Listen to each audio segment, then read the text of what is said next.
Greetings and salutations, and welcome to Flintlocks and Fireballs, where a handful of mad actors will attempt to survive the turbulent waters of Dungeons and Dragons. I am your host and Dungeon Master Jason Phelps, and I am joined as ever by Robbie, Iron Chef Bellekom, Sam, Steel Sous Chef Burns, and Ellie, Bronze Patissiere Sparrow.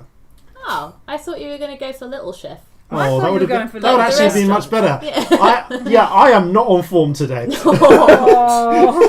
going to be fine. We're all here for you. Oh. It's okay.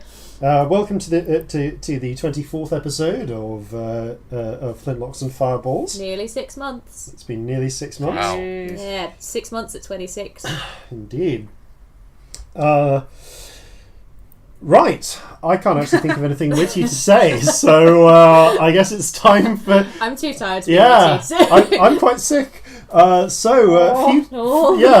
Future me, can you bail me out of this terrible situation? Yes, I can. And to help me do that, here's a word from our sponsor. Libris Arcana offers monthly or quarterly dice subscriptions. Head over to librisarcana.com and for less than $12, just under £9, you'll receive a set of 7 premium dice and 3 randomly selected bonus dice every month to sate the will of the die-hungry beast below. This month's set is Sonic Boom! Every time we refer to Sonic Boom, we will endeavour to do so in that voice. Sonic Boom is a beautiful set of glittery pink and white mixed dice that put me in mind of chewy gummy sweets. As with all dice, please do not put Sonic Boom in your mouth, no matter how adorable it may look. It's a little known fact that the pink and white theme of the Sonic Boom dice set is based on the distinctive hairpiece of the lead singer of the 80s rock band Sonic Boom, the hard-partying, drink-driving, instrument-wrecking Higgs boson. Higgs boson's hairpiece consisted of a coiffed pink and white streaked wig, brushed and stiffened with thick glutinous gels, and at least 4 ounces of fresh glitter every day. And his easily recognised silhouette became an iconic part of Sonic Boom's lineup. Sadly, their hard-rocking ways could not last forever, and after the fateful night when Higgs boson was arrested for holding up a Blockbusters, the members of Sonic Boom went their separate ways. After Higgs boson got out of prison in the early 90s, he was faced with a mountain of crippling debts and was forced to sell off his distinctive coiffure. The wig was passed from collector to collector until it came into the possession of Higgs boson's estranged daughter, Lepton Quark, who melted down the entirely nylon-based toupee and formed them into the original 7 sets of the Sonic Boom dice set. Although many copies of the originals now exist, somewhere out there you may still find the original 7 sets of Sonic Boom. Listen up for a spot from our friends over at Modified Roll during the break this episode. We'd like to give a personal shout out to Hollow Hills Couture on Etsy, who do a range of beautiful dice bags. Ellie bought one recently and they were absolutely lovely in resolving a shipping difficulty she was having, so we wanted to say thanks. Thanks. This week on Robbie Watch, Robbie is here. Literally just over there across the room. She's waving. And now, back to you, past Jason, and your humdrum jibber-jabber. Yeah, I guess that was probably too much to hope for. Oh. I get the sense that future you is mocking you, Jason. Oh. Let's hope that he's not still sick, because that would suck. That would really suck. That would be awful. I'm still sick 4 weeks from now. At least 4, maybe 6, by the time we catch up. Interruption from future us. You totally are still sick 4 weeks later. It's awful. Winter is terrible. I'm also ill, just to add that to the mix. Illness. No. Oh, back to you, past us. Get well soon. All right. Well, unless anyone has... Oh, one last thing before we do actually start. Quick announcement from present, well, that is to say past me. this should be the first episode where where our music tracks expand to include several tracks from Shane Ivers of silvermansound.com. So thank you, Shane, for giving us permission to put those into our tracks, and those should probably show up during the debacle that is to come. Yay, Shane! Yay, debacle! We might get to die to entirely new music. So, Little faith. Yep. Speaking of which, then, I suppose that means it's time for Flintlocks and Fireballs. Our land stands on the sabre's edge. Our cities are a powder keg. Brother chains, brother, no one's free. A life on land is short, you'll see. So gather your muskets, gather your spears, we'll plunder the shores of Calcinea. No kraken, storm or spell we fear, so come and sail with us, my dear. Previously on Flintlocks and Fireballs, the party, having finally put their affairs in order within the town of Werrick's Watch, reuniting with Corzin's family and failing to reunite with certain others that might have been sought after, the party were busy dealing with the fallout of their interactions with Olga Gresselguns when an assassin, possibly a hitman, hardly an elite assassin, snuck onto the Charlie's Regret in an attempt to murder Lady Greta, who later revealed herself to be the Duchess Apparent Greta von Orstein, 14th in line to the throne of Orsyria and heiress to the Duchy of Olmark. Being as she was important enough to merit political assassinations on the part of her cousin Bertrand, the next in line to the throne, the party, the crew of the Regret and Captain Brandy, well, the officers of the Regret, most certainly felt that they deserved a slightly higher ransom for bringing her safely to her intended next port. After negotiating a ransom of 20,000 gold crowns, or marks actually would be the Osirian version, the party and the crew reluctantly agreed to bring Lady Greta all the way around Meadmere to the port of Milchevsko in eastern Meadmere. In order to do this, they would need to embark upon a 9, perhaps 10-day journey, travelling some 1,400 miles over and around the headland of Meadmere, beyond the breadth of Meadmerish civilization and past the northern coast of the great Meadmerish forest.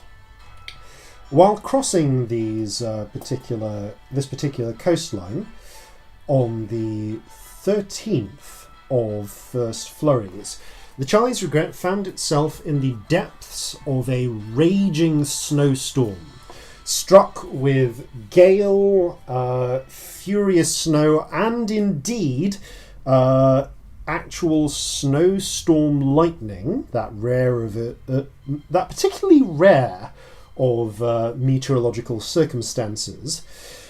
The party were further disturbed to find that the spotter had noticed a pair of ships flying Osirian colours, 2 fifth-rate frigates, their exact loadouts and identities unknown, sending them flag codes demanding the surrender of the heiress.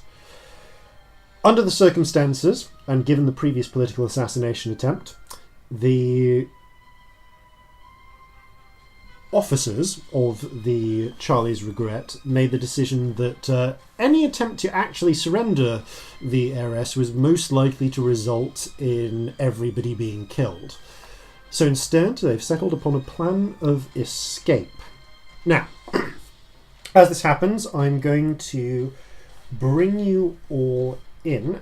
Now, during the course of this, as is usual for naval combat, you will be taking on roles of the crew as a whole, as well as your individual characters. So, during this time, Corzin, you'll be making, although Corzin himself is not actually at the wheel, Captain Brandy is, you will be making navigator's checks if they're required. Cool. And optionally, you may dictate what direction the ship is travelling in, and how and what paths you're choosing. Scamp, you are again taking on the role of the gunner. Although the actual head gunner in this situation is Seaman Saltz. Celestia, you are again largely taking the role of Celestia, but if you see any opportunities, or you want to take over a role that you think someone else would do that one of the others isn't doing, feel free to just say so, take control, and play that role. Cool. The three of you are collectively the Charlie's Regret during the course of this. What would Vig be doing right now? Vig is running around, shouting out orders, and generally manning, sort of standing, not standing the watch, but manning the crew, making sure that everyone is doing what they're supposed to be doing. Really? Yeah, in which case, Yeah. Well, I mean, for shanty manning, you would actually be you as well. So yeah, you'd probably, but if Vig's on keeping everyone doing what they're supposed to be doing, I think that's then yes, you would basically. that's for the purposes of what I was this, thinking. you are Vig then. Yeah. So, a few quick reminders. The Charlie's Regret, under ordinary circumstances, and I think we'll allow this because only so the Charlie's Regret has a speed of 600 feet per minute. You know from experience that frigates of this type, Corzin, tend to have a range of 550 feet a minute. However, Okay. so you have, as it were, a slight advantage over time. Because we are essentially jumping straight into the gunnery phase, I will tick time past quickly rather than doing things minute by minute. I will jump to the point to whenever that you next have an action you can undertake. Okay, cool. The Regret has two basic attacks that it can use during this phase. It can make broadside attacks, which functionally stop the ship. They cost 600 feet of movement to use because of the need to maneuver the ship around, and each broadside takes 6 minutes to reload. There's two different sides, and those fire 8 of your 32-pound carronades when they do. So they're your most powerful attack. Okay. But they have shorter range than your bow guns. Your bow guns only fire forward, so you must be heading in the direction that they are firing, broadly within a 90-degree arc. You have 2 long guns, they fire at the same time, and just for comparison, under normal circumstances, the broadsides would have a maximum range of 3,200 feet, while the bow guns have a maximum of 4,800. Okay. With that's shots at disadvantage. Without disadvantage, it's 800 and 1,200 respectively. But the Charlie's Regret and both ships are currently in the middle of a raging snowstorm. So not only is navigation difficult, if you try any risky maneuvers, it will require navigation checks. You will also, all ranges of guns are halved. So the broadside... Oh, because of the storm. Because of the storm. The wind is frankly strong enough that it is just blowing cannonballs off course. Jesus. Yeah, so you'll be firing with the broadside at 400/1600, and with the bow guns at 600/2400 during this fight. Okay. You don't have the Gust of Wind spell or Sustained Wind, but if you did, they would allow you to gain 200 feet per minute advantages. Yeah, could have mentioned that when we last leveled up. Speed bonuses. This is true. I could have taken that. Oh well. Next time. So, with that being the case, as I said, we're moving in at the. I'm going to move us in where where both groups, as it were, you on one side and the two enemy ships on the other, are entering what would be not sort of the maximum engagement range. So, obviously, right now this is not the case because of the fog. So the Charlie's Regret is 1, 2, 3, about 400 feet, as it were, away from the shoreline. It's travelling west to east, so in an eastward direction. The Meadmerish shoreline is to the south. Heading towards the Regret from 6,000 feet away, there are two frigates. You can just make out their name, their identities, staring at at this distance, just about. So one of them is the Canard, which is a ship to the northmost of the two ships. The other is the Shelley Louise. How's Canard spelled? Are we talking French for duck? Because it's a lot less intimidating now. Yes. How do you? I still don't know how that's spelled. Please help me. Canard. Well, that's what I've written. Yeah. Oh, I feel clever. Not Excellent. how I thought it was. I spelled it with a K. No, it's Canard. Yes, you are. It is the duck. Functionally speaking. I should be taking it more seriously than I now am. Thank you. Death Dark. Death Dark and the Shelley Louise. This is not a large, quite not exactly a large enough ship to have names like the HMS Indomitable or anything. Yeah, but still, don't call it the Duck. First rates ship of the line, wouldn't it? The Indomitable or the. I would say actually at this point, you are now you'll be close enough that if anyone wants to, you can make a perception check again to try and identify a little bit more about these two ships. Can everyone do that? Yeah. Anyone can. Sure, why not? Oh, never mind. 7. That's a 9. Oh, fucking hell. 9. 8. Hey, 7, 8, 9. Hey! Oh shit! But at least in a nice sequence, so it's pleasing. 7, 8, 9. Okay, no, that is not enough. Of course it's not.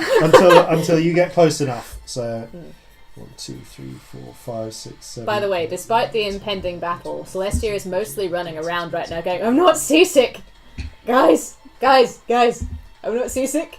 Basically. I feel pretty sick. I know we're all going to die, but like, I'm not throwing up. This is amazing.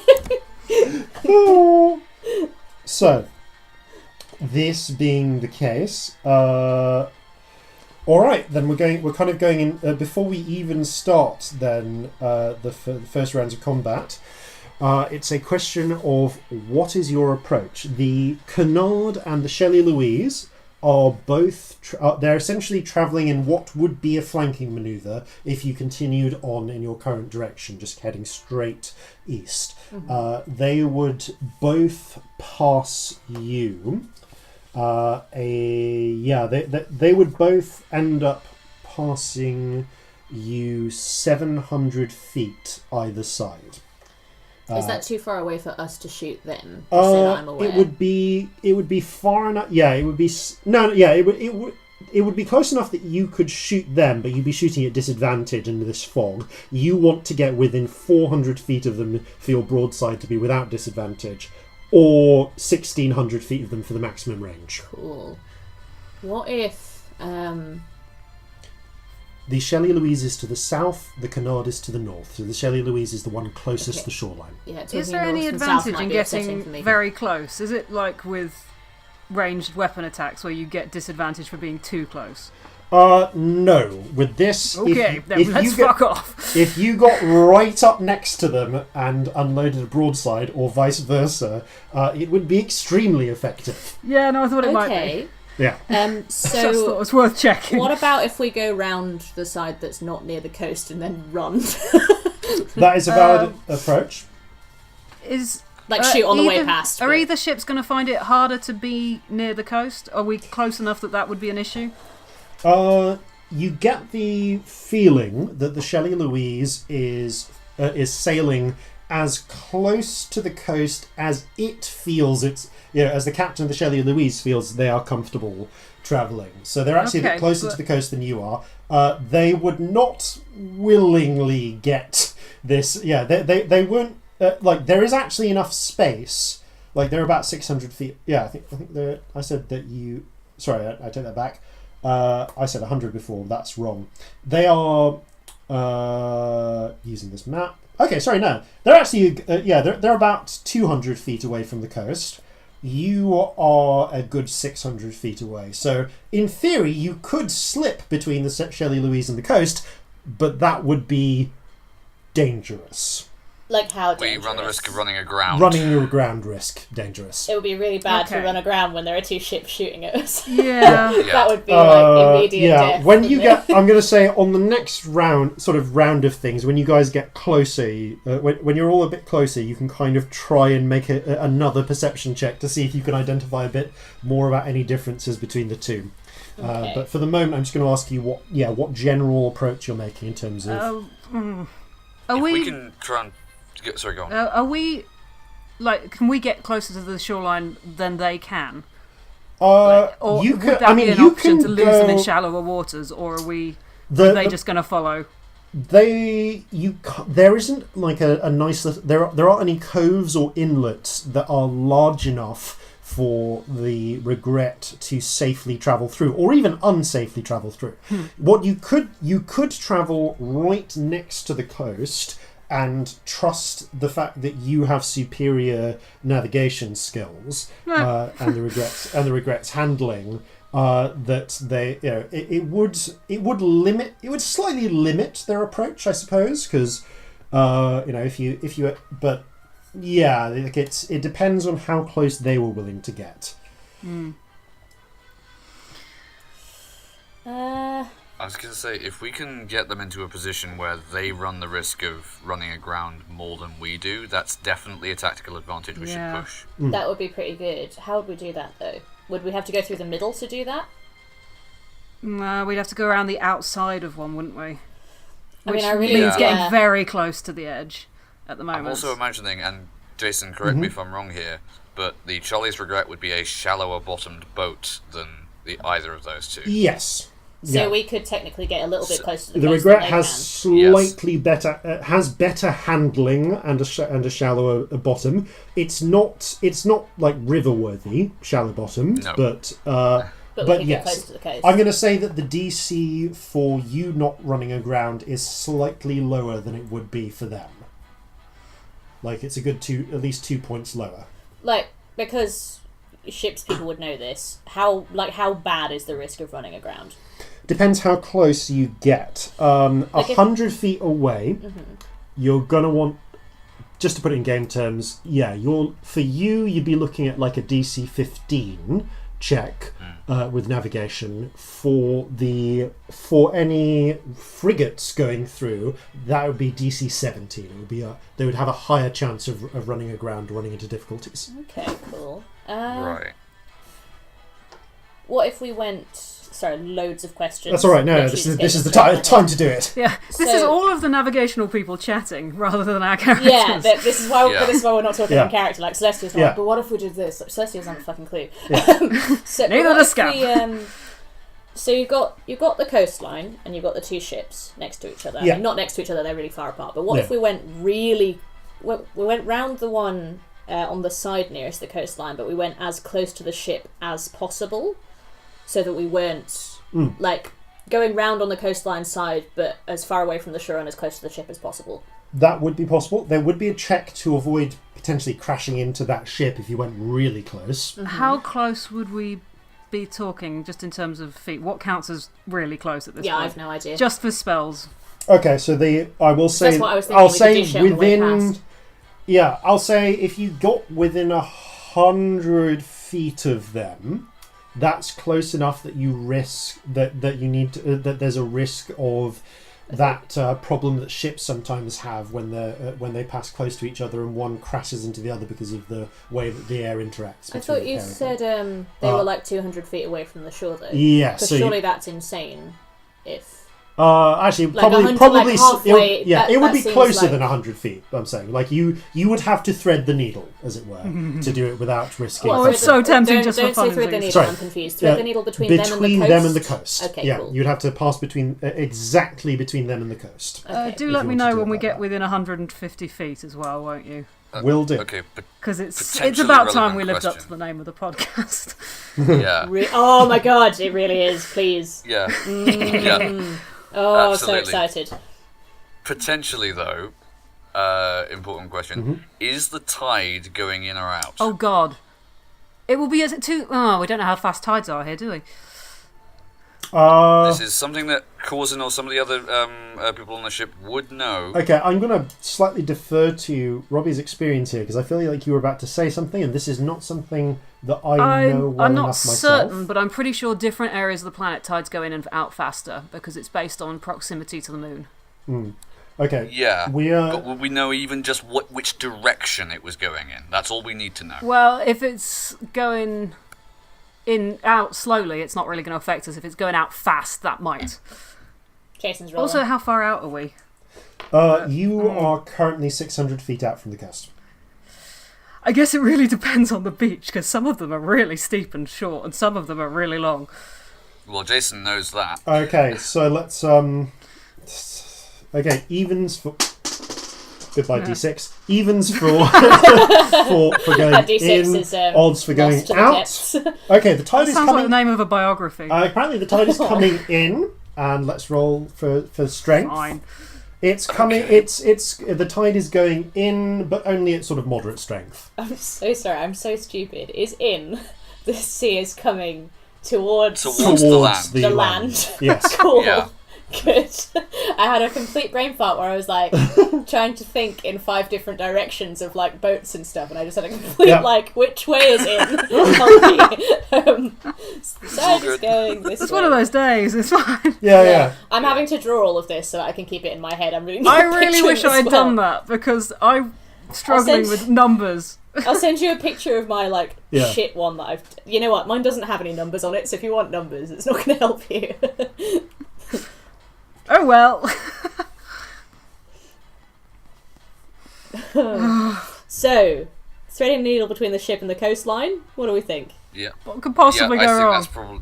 Yeah, fuck it. Let's do it. Also, if we combine that with a broadside, we run the chance that we could, however unlikely, stop them dead. And in the conditions we're in right now, that's really, really good for us. Yeah. All right. Yeah, they could also stop us dead. It's fine, it's fine, it's But fine. risk reward. Yeah. This is horrifying.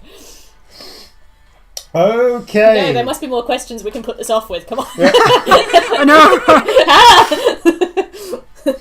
All right then. So let's move everyone along a little bit more. So as you begin making the process, so you're going to head towards the coastline with the intent of trying to pass between those two. No, pass between the coastline Sorry, and between the boat. coastline and the Not between and the the two Shelley ships. Louise. Cool. Okay, so with that in mind, pardon me. So going from there, then, just following my handy little grid map that I have, the Shelley Louise continues heading essentially towards you, keeping its current path, not deviating closer to the shore if it can avoid it, while the canard is starting to slowly veer towards you. Now, I'm going to say the maximum range for anyone to really interact is is looking to be, based on the bowguns, the maximum range would be... Oh, that's an interesting one. I can. 10, so 2, 3, 4, 5, 6. I always get nervous when the DM goes, "Oh, that's interesting." Yeah, no, that's horrifying. Okay, there is a quite fast-paced couple of minutes that starts to follow as the two ships, as essentially it's almost like a game of chicken. Everyone is starting to get closer and closer. Who's going to blink first? 2, 3, 4, 5. That's still not close enough. Okay, so we're going to get a little bit closer still, and I'm just going to roll a bit of a general weather to check to see how awful the weather's being. When you've rolled, I have another question. Okay, go for it. The weather is still holding with you. You're not. The winds are not suddenly thrusting you into the quite jagged coastline. Okay, good. This is going to be one for the ages. If I sing sea shanties, does that help like it did last time? That's really more for the more for the pursuit phase. But I will say, under the circumstances, actually, yeah. If a navigation check or something is called for, I'll let you make a performance check because this is high tension. Because enough. I think it's really funny while it's snowing to be going windy weather, boys storm because it just feels really, really appropriate. Just go. Yeah, we noticed. Make a performance check. Okay. Just we'll bank one in. When the wind blows, we're all together, boys. Oh God! Ah, shit! That's a natural one. Oh, it's the fuck die as well. Oh, it's a fuck dice one. Yep. Okay, you're trying to keep the rhythm with this raging storm. And it's just... Can I say that I'm like slightly up on the rigging and I like fall through a bit of it and get my foot stuck and I'm like dangling it's in actually, it like, oh shit, you get the feeling people are like the tension of the situation, people are not in the mood for that particular song right now. Put my guitar down. We'll see what effects that has. Does Corzin notice this? Because he would react. Yes. Okay. He's going to say, "Try a drop of Grenville's blood!" Alright, when I get my fucking boot out of the rigging, I'll give it a go. That's interesting. So that means that we've hit a point where now at this particular moment where we join back in about 3 minutes late of hard sailing later, the Shelley Louise and the Regret are both just within 2,400 feet of each other. And the Canard is a little bit further back, but they are solidly within. They're solidly within 24, 27. Slight musical. Apparently, there is a slight musical problem there. There we go. 27. Yeah, they're about 3,000 feet away. Okay, I'll make a note of that. I'm going to say new perception check from everyone, though, to try and gather some of that potentially vital information. 5! Double Natural figures. 20! Oh, thank God. Hey! Dirty 20. Woo! Oh, thank you, Okay. Agent. Okay, with the Dirty 20, you can see the loadout of the two different ships. Celestia, you can see, and Corzin necessarily, you can see that the northern of the two ships, the Canard, which is now slightly further away because it's had to slightly slowly drift down toward turn its course towards you as it's got further to go, appears to be a fully fledged naval frigate from the Osirian Navy. It is equipped with it's got a full set of long gun broadsides. Which one is this? That's the one that's further away. That's Canard. Just beyond broadside range right now. Run. And not within bowgun range. The bowguns are actually pretty similar to yours, though. They're the same setup. The closer of the two, the Shelley Louise, however, appears to be what looks like an impressed merchant frigate. It's not fully geared up for war. This is either some sort of ambitious privateer who is not as well equipped as the Charlie's Regret, or someone who has, for whatever reason, agreed to assist Lord Bertrand in this particular act of political assassination. Okay, so this plan is actually pretty good because if this goes well, not going near the Canard's broadsides. Yeah, you're getting closer to the Shelley Louise necessarily on this occasion. The Shelley Louise has less guns and they don't punch as hard. They do have 4 guns, however. Bow guns. I've been saying bow wrong this whole time. They do have bow guns similar to yours, though. I didn't know it was bow. I always want to say bow. Yeah. Yes, in bow and stern. Yeah, but their broadsides are much less powerful. Speaking of which, you are within range for a disadvantage bow gun shot if you want to take them. Will it slow us down, or is it just?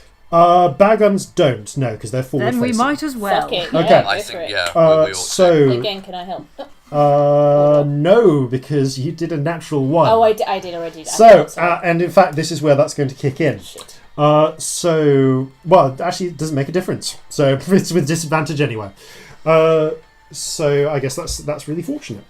Okay, Robs, can I as salts, I should say. So Scamp, can I ask you to make a dexterity with proficiency attack, please? Okay.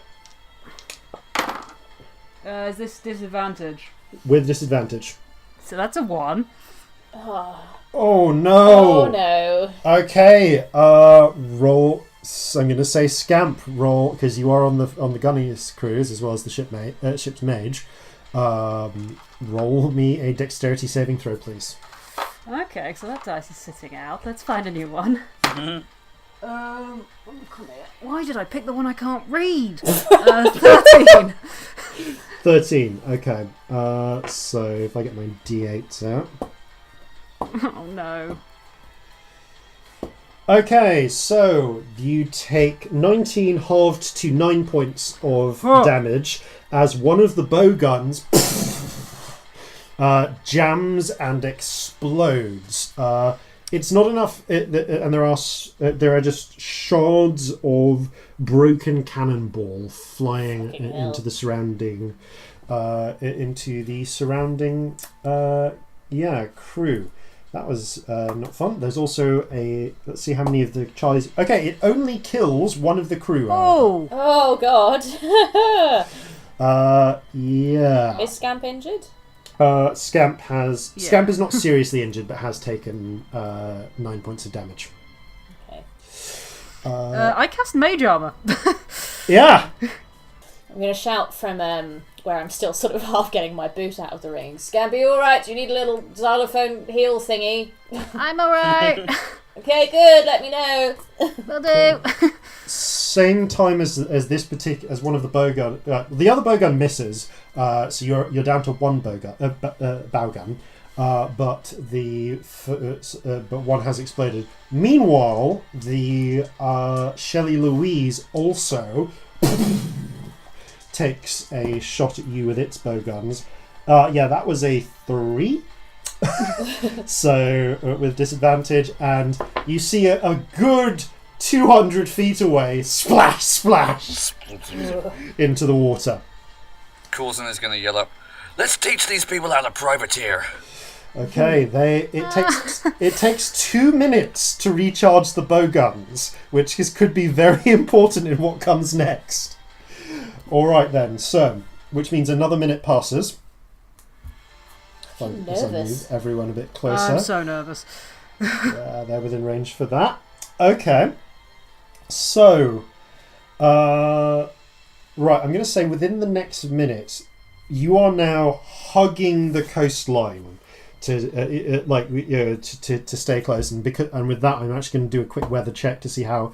Okay, I've done just like generic D20 checks to see how vindictive the weather is feeling. And I've twice, and that's been a 17 and a 19 both times.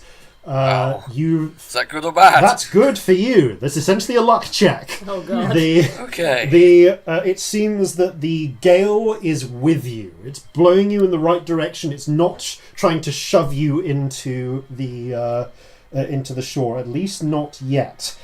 However, you are now 600 feet from the... you're now 600 feet from the canard, and only about 1,500 feet from the 600 feet from the Shelley Louise, 1,500 feet from the canard. Okay. Which means that the Shelley Louise is probably close enough to pull off a broadside, but the canard is still out of range for one without disadvantage. Now that things are looking dangerous, yep. Can I be within 60 feet of both Scamp and Corzin? Yes. So, and as many other people as I can get. Okay. And I'm gonna, stand up on some high up bit of the ship, preferably near the wheel where everyone can see me, and go, "Come on, we fucking got this!" And the rainbow spirit is gonna flare out of my hair, and everybody gets 5 temporary hit points. Just for fun, I'd like you to make a performance check, please. Okay. It still works, though. Oh yeah, it still works. I'm just going to see how many people you affect. Oh, it's good. So that is a 24, mate. Oh, nice. Okay. And they can all move, but that doesn't really work in this time. So yeah. I ran in a circle. 24. Okay. You have a small burst of speed for 6 seconds. It's a pride spirit. Like, everyone just suddenly thinks it's Mardi Gras. For the purposes of this, I'm going to say that with regards to crew damage, to crew members killed, you've basically given plus 8 8 temporary crew members worth of hit points. So the Child's Regret can take some damage without losing crew. Okay, as cool. a result of That's that, good. I'm going to say. But also, yeah, you guys get your temporary cool. points. I like to think the Rainbow Spirit is aggressively big because of the amount of people I'm trying to get. Yeah. Okay. Now, there's an option you can take because you are actually close enough. If you wish to, Corzin, you can take evasive maneuvers, which, under the circumstances, I will say, because of the circumstances, does require a navigation check. Okay. It halves your movement rate while you're doing it, but imposes disadvantage on someone trying to broadside you. Worth it. Yeah. You can do this instead of an attack. Alright, if you're going to do that then, can I ask you for a navigation check, because you are trying to do evasive maneuvers right next to the coastline. Okay, just remind me, what are the navigator's tools Wisdom based on? They are wisdom based. Okay, cool. Wisdom. Perfect. Which means they're going to take this with disadvantage. Okay, that would be a 17.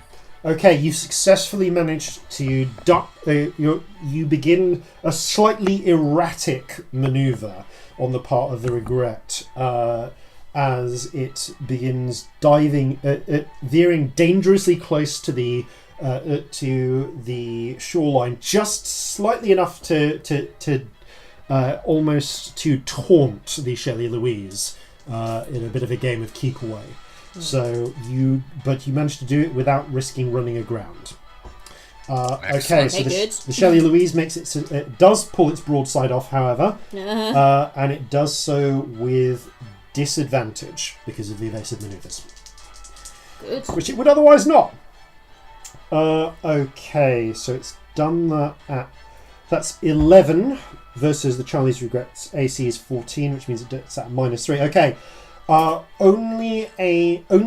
As the broadside goes off, oh god. only 2 of the long guns from it actually manage to hit the Regret. There is some damage that happens as a result, and you do hear cries from down below. As crew members are struck. However, they are quickly rushed to the infirmary. You've lost 5 temporary crew members. The Regret also... So hideous. Winged us. Yeah. It's a weird premise. The Regret has taken 30 points of damage, but it has it has 500 total, so it's down to. That's actually not bad for a broadside. Like, It was a low hit. The merchant frigate doesn't do powerful broadsides, but it does have a slight range advantage. Yeah.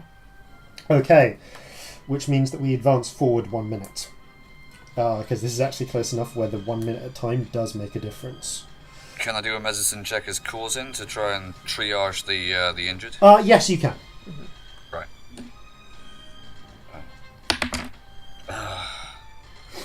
That's 7. Oh shit. Okay, you can't make a big. You don't kill anyone, but you don't make much of a difference either. Unfortunately, I mean, you don't kill anyone is not really. You know what? Actually, what you hear given the circumstances, I'm. Anyone who looks particularly bad, I'm just gonna dump a cure wounds into. I'm going to say that even with that medicine check, you know that right now, no one is on the line enough to need one. Okay, fair enough. You can make do. People they'll survive the next hour. Is at the moment anyone who's that injured. Okay. Apart from the one guy who was then. right next to the bow gun. Yep, fine. Healer's kit. Yeah, he's missing an arm and too much blood. He's already gone. Okay. So that means that we are now a minute. So a minute passes. You are hugging the coastline, and this means that the canard is now a good 750 feet away from you. So you are about 400 feet away from the Shelley Louise. Are we all in a line now? Yeah, you're now all in a line. Interestingly, the canard is actually slight. Oh, yeah. Looking at this, the canard is directly behind the Shelley Louise.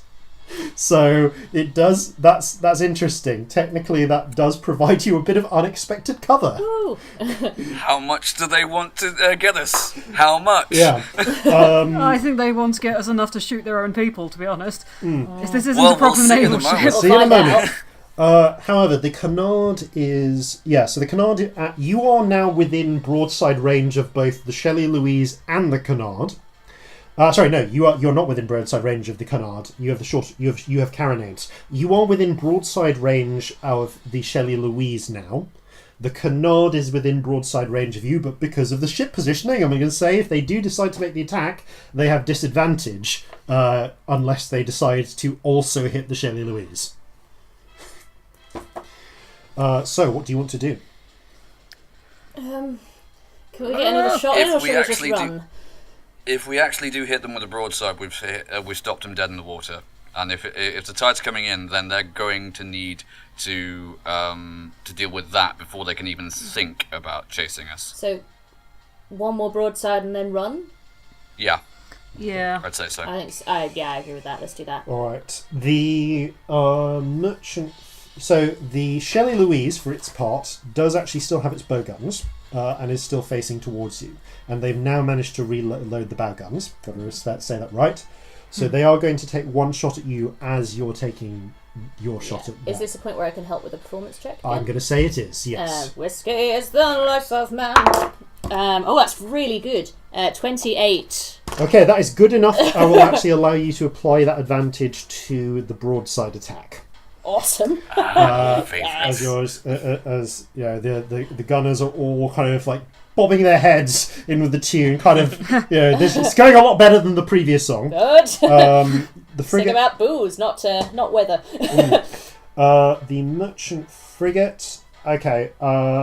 They were going for your mast with the bow guns, and they miss. Oh, good. As the bow guns, and it's just slightly too small target. Like one of them does go through the fabric, but it's small. It's a small enough hole. Like they didn't hit any of the wooden parts, so it's not a good. Yeah, just a sail. You've still got the sail. The mast has not been significantly damaged, which means you're not going to lose speed.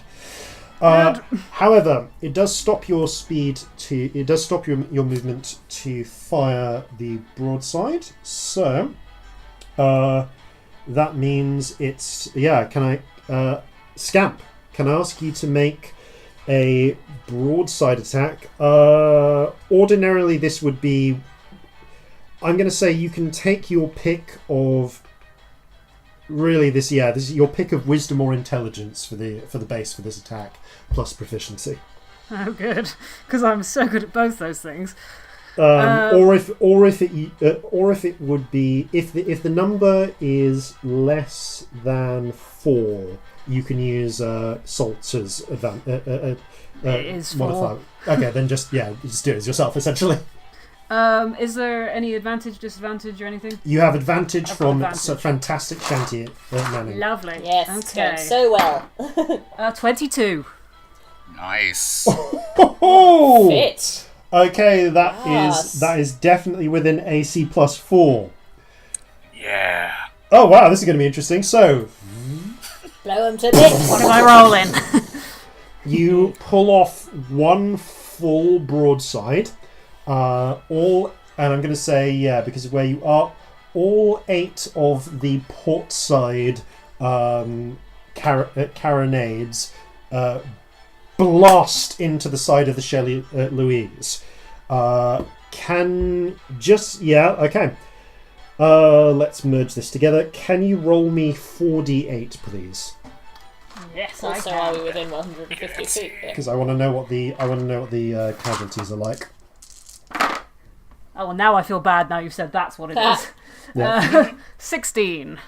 Okay, 16 crew slain. Not enough. Sadly, not enough to really impede them yet. Are we within 150 feet? No, not yet. But you will be very soon. Cool. I think. So I'm excited. Okay. So. With that in mind, however, what you do manage is 280 points of damage to their hull. Jesus. Which is annoyingly almost, but not quite enough to take them down to half, to half damage. Which is really frustrating because at 50%, their speed goes down to half as well. But that's all right. So yeah, they are down to just over half health, and yeah, the Shelley Louise is rocked by the impact. The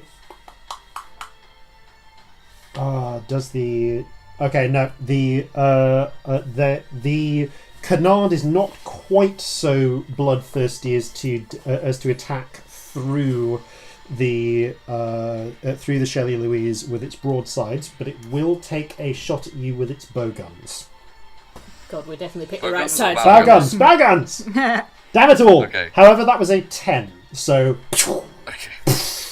they actually smack into the coastline, and you see just a pair of huge puffs of sand blasting up from under the snow-covered beach. Okay. So broadside means that you don't advance within that minute. The Shelley Louise, however, will, and they are going to. They actually they spend their whole movement turning around to get into position to launch their other broadside. However, so they're doing just like a whole 180. Yeah, that's what they do. The Canard, however, now brings itself. It's going to stay at 750 feet from you because it can, and it brings itself into position for its own broadside. What do you want to do? What do you want to do in this minute? You are still 400 feet from the Shelley Louise, 750 feet from the Canard. You have 600 feet of movement, however, which although it will cost you that if you try to wrap around to do another broadside. I think it's worth going full speed. What does anyone else think? Yeah. I think it's worth... If we can get out of the range of the Canard's broadside, then it's worth it. Yeah, I think. At least get the angle wrong for them. All right, I'm going to ask you for an opposed navigation check then, because it's a question of whether they can get the broadside off before you pass behind the Shelley Louise. Again, Right. putting them in a position where they'd have to fire through their own people. I mean, using the Shelley Louise as a human shield is working out really well for us. It's not bad tactically. Yeah. Okay, navigation check for them. So is this us coming out the other side of the Shelley Louise? Yeah, essentially, you'd be sailing So past we've gone them. past them, and we're essentially coming out You were the coming other up end. towards them, and now you'd be going past them. Okay, Yeah. so now we're going past. Yeah, Cool. the canard was also in a position where they were diagonals between you and them, and they've moved now. Okay, Corzin, can I ask you for a navigation check opposed to You the enemy? certainly can.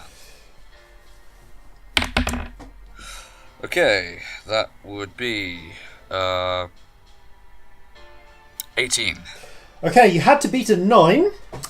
So you sail as you're hugging the coast, and it's also high enough that you don't risk running aground. Good, that'd be a nightmare. You're sailing past the canard cannot get in, manage to pull off a shot before it can get before you put the Shelley Louise through. I'm going to get to that in a moment, however, as the Shelley Louise also has turned around and is firing its own broadside.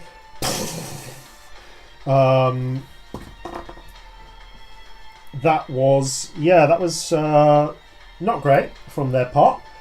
All of them go amiss. Oh wow. It actually rolled low enough that every no, that is a 10. So one of the cannon shots does actually manage to scrape the bow of it'd be the stern of the Regret. Celestia goes, learn how to shoot, you fuckers! No, don't learn how to shoot. So you take the Regret takes 15 points of damage, and we're out of temporary crew members. Oh no. Okay. Oh dear. We actually took one real crew member damage as well. We're gonna have some beheading to do later. Great. Yeah.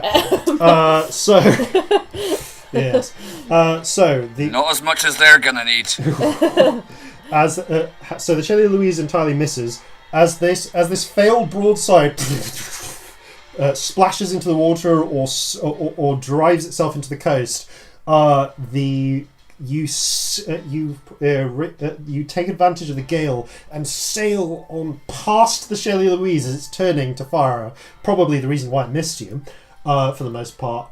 And you manage to deftly put the Shelley Louise between you and the canard. I'm going to say, Corzin, because you've got the highest passive perception, as you look up, you can just see on the bow or on the forecastle of the canard, there is a grim-faced, pale blue-skinned orc with a thick black single brow. It's got a unibrow beneath a gilt-edged bicorn who's seems to just sort of lock eye. It's glaring at the ship, but seems to lock eyes with you for a moment before you see him turn and bark a command. Yeah, they want you dead. So how far away is he? He is 750 feet away, and every shot that misses on this broadside hits the Shelley Louise. Shit! Fuck. They're really fucking going for it. Yeah, Okay. so this is a full broadside against the Charlie's Regret now. It's either really good or really bad. No. Yeah, it's really entertaining whichever way. As a blast of long guns sail through the air, they rip through the hull of the Shelley Louise. Oh dear. Oh. Gutting it completely. You watch as the ship begins to break apart in the middle. Fucking Desperate crew members throwing themselves overboard. Yeah, that was all up, as much as 21 cannonballs. Fuck. Jesus. All 21 round shot just hit the Shelley Louise there. That was a natural 3 on that cold-blooded attack. Wow. As you perfectly position yourselves between the canard and the Shelley Louise, which is now it is breaking apart. The Shelley Louise is out of commission. Hang on, the Shelley Louise is between us and the canard. We're Yeah. not between the canard and the Shelley Louise. Sorry, yes, the Shelley Louise is between you and the Canard. Just for my own confusion and Wrong- also wrong listeners, wording. we don't want to start saying the wrong thing. Yeah. Okay, next round then. Okay, now Corzin is going to say, "You're going to have to write a song about this one, you do realise?" Oh, there's one being written right now, darling, don't you worry. Okay, still going to be another 4 minutes until the port side broadside is repaired. It is reloaded. You do have the starboard. It is the next minute. It's up to you what you want to do. I'm also going to roll for weather. Vindictive weather. Oh, did you say we're in... Sorry, do your weather roll first. You're still hugging the shoreline. It's close enough that I am going to ask you for a navigation check as well. So, Corzin, can I ask you for a navigation check against the storm? Okay. Okay, that's... It's a 9. As the Regret is blown closer to the shoreline, hidden rocks grind against the base of the ship. Your speed will be halved on this round, and you also take... Where are my d8s? Hard a port! Hard a port! Yeah, it's basically being screamed and all at that point. It will be the same as one of those, so... Yeah. So the Regret takes a smooth 25 points of damage. No crew losses yet.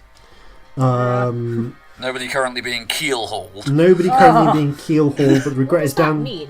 It's where you tie a long rope under the from one end of the keel of the ship to the other. You let it sail through. You pick up the rope at the other end, so that you've got a nice rope that runs underneath the whole of the ship's hull. Yeah. Then you strap a man to that rope, and you rotate the rope so that he goes along the whole way under. That is so fucked up. Yeah, it takes several minutes, and people generally don't survive it. Holy shit. Okay, well, I've learnt something. Cool. That was, naval discipline.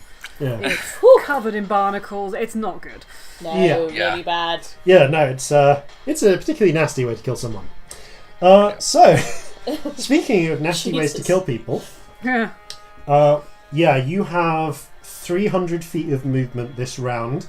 You could and it's up to you how you want to play this. The Canard is in the process of turning round now. You're not sure whether for another broadside, which if you stay where you are, you'll be just within range without disadvantage, or if it's going to try and catch you up. I mean, I personally, with my 2 senses, we've just seen it fuck up a ship. I think we should go. Yeah. It's like, Well, that sounds we've like a seen really it good literally plan. destroy a ship right next to us. I think we should run. Get the spinnakers out, we need every knot. Yeah. Okay. As you're going to go full speed ahead then. Okay, I'm going to say because it has enough time, it rotates round, which just costs it half its movement. Is keeping pace with you, however, just about, and it's going to it is going to fire at you. It's going to fire. Looking at the state of things, I'm going to say it's going to be a. No, it's going to go for an out-and-out mast shot, I think, on this. Just take a risk. Natural 20. Oh, shit. Oh, Okay. Oh, fuck. With a... Oh, no. Oh, no. Oh, wow. Scamp. Yeah, so natural 20s on ship attacks are particularly nasty. Is our mast off? Your mast is currently at 2 hit points. Scamp! As the as what I'm going to say, because this is a 2-masted brig, the 4 mast, there's like the main mast and the secondary mast. The secondary mast, one of the balls actually just shatters through it. The second ball almost takes out the main mast. It clips off it, and it's basically just holding together. But as I understand it, we can sail with one mast, You yeah? can sail with one mast, just about. And just as I quickly check my quick reference notes, Taking the mast. Okay, yeah, the mast doesn't actually drop you to 0 speed until the mast hits 0 hit points. Scamp. Improved mending restores 10 hit points to the mast. Yeah. So yeah, that's what happens there. So Shit. okay, so next round, the Canard is still just within broadside range of you now. Run. Give me, let's see how vindictive the weather is. Okay, the weather is perfectly on your side. Good. So yeah, I'm gonna say. So you guys just running for this round? Yes. Fuck yes, go. Okay, can I help? Can I sing sea shanties and make it easier? Yeah, go on. Actually, I'll say that the wind is going enough with you that make a performance check. Corzin, you can try and make a navigation check to take advantage of the wind and see if you can go further. Yep. Done it. Doing it. That's a 19 from me. That is a 16 from Corzin. Okay, I'm going to say with the 19 you can take advantage on this check. Okay, I'll roll that again. We'll roll a navigation check to keep pace with you. That was cocked. I'll stick with the 16. Okay. Yeah, you actually managed to gain another couple hundred feet on them. But they really want you down. So, broadside time. With disadvantage, they're going to see if they can just take you out. Considering how well the last broadside went, that's probably a poor odds. So that was a natural 20 and a natural 18. Fucking hell. Glad it wasn't despite 20 the range, yeah, well, yeah, no, be very glad that wasn't an actual 20. Oh yeah, we'd be fucked. We might still because, well, yeah, you with that is enough to hit for all 21 of their long guns to hit. As the blast goes off, the Charlie's Regret is pummeled on every time. Okay, I'm just going to say, let's just call this a good old. Yeah, actually, there's enough of that. I'm going to have to roll this with a die roller. Oh, fuck. Oh no. Yeah, let's see. Gonna get a different one of those up because apparently the die roller on my phone doesn't do multiples. Weird. Yeah. Super weird. Yeah, it's weird. It only seems to do one. It's really annoying. Anyway, so that was 21.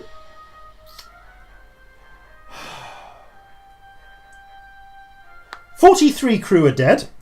Jesus. How many do we have? As it blasts through, so that's down from 119. Fucking hell. 116. That becomes 80. Nope, 76. Oh, so many heads to try. Yeah, that's as the blasts ride through you, and actually that's close enough that's enough damage that all three of you need to be making dexterity saves, please. Okay. Oh shit. Natural 20. 21. 7.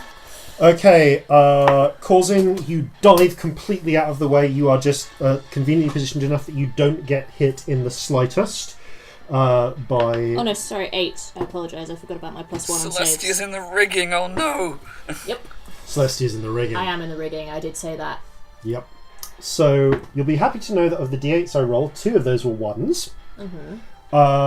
However, you are in the rigging. So, Scamp, you take 12 half to 6 points of damage from the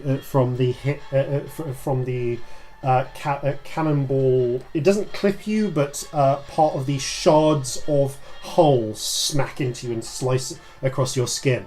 Celestia, we're going to roll this differently. You were on the mast. I wasn't like at the I mean, top you're on of the mast, mast, but like you were. I pictured you were like on a rigging. little way up the rigging. Yeah. The thing is, when you fuck up that much hull, parts of the rigging start to come loose because the Charlie's Regret just took 330 points of damage. Yeah, fair.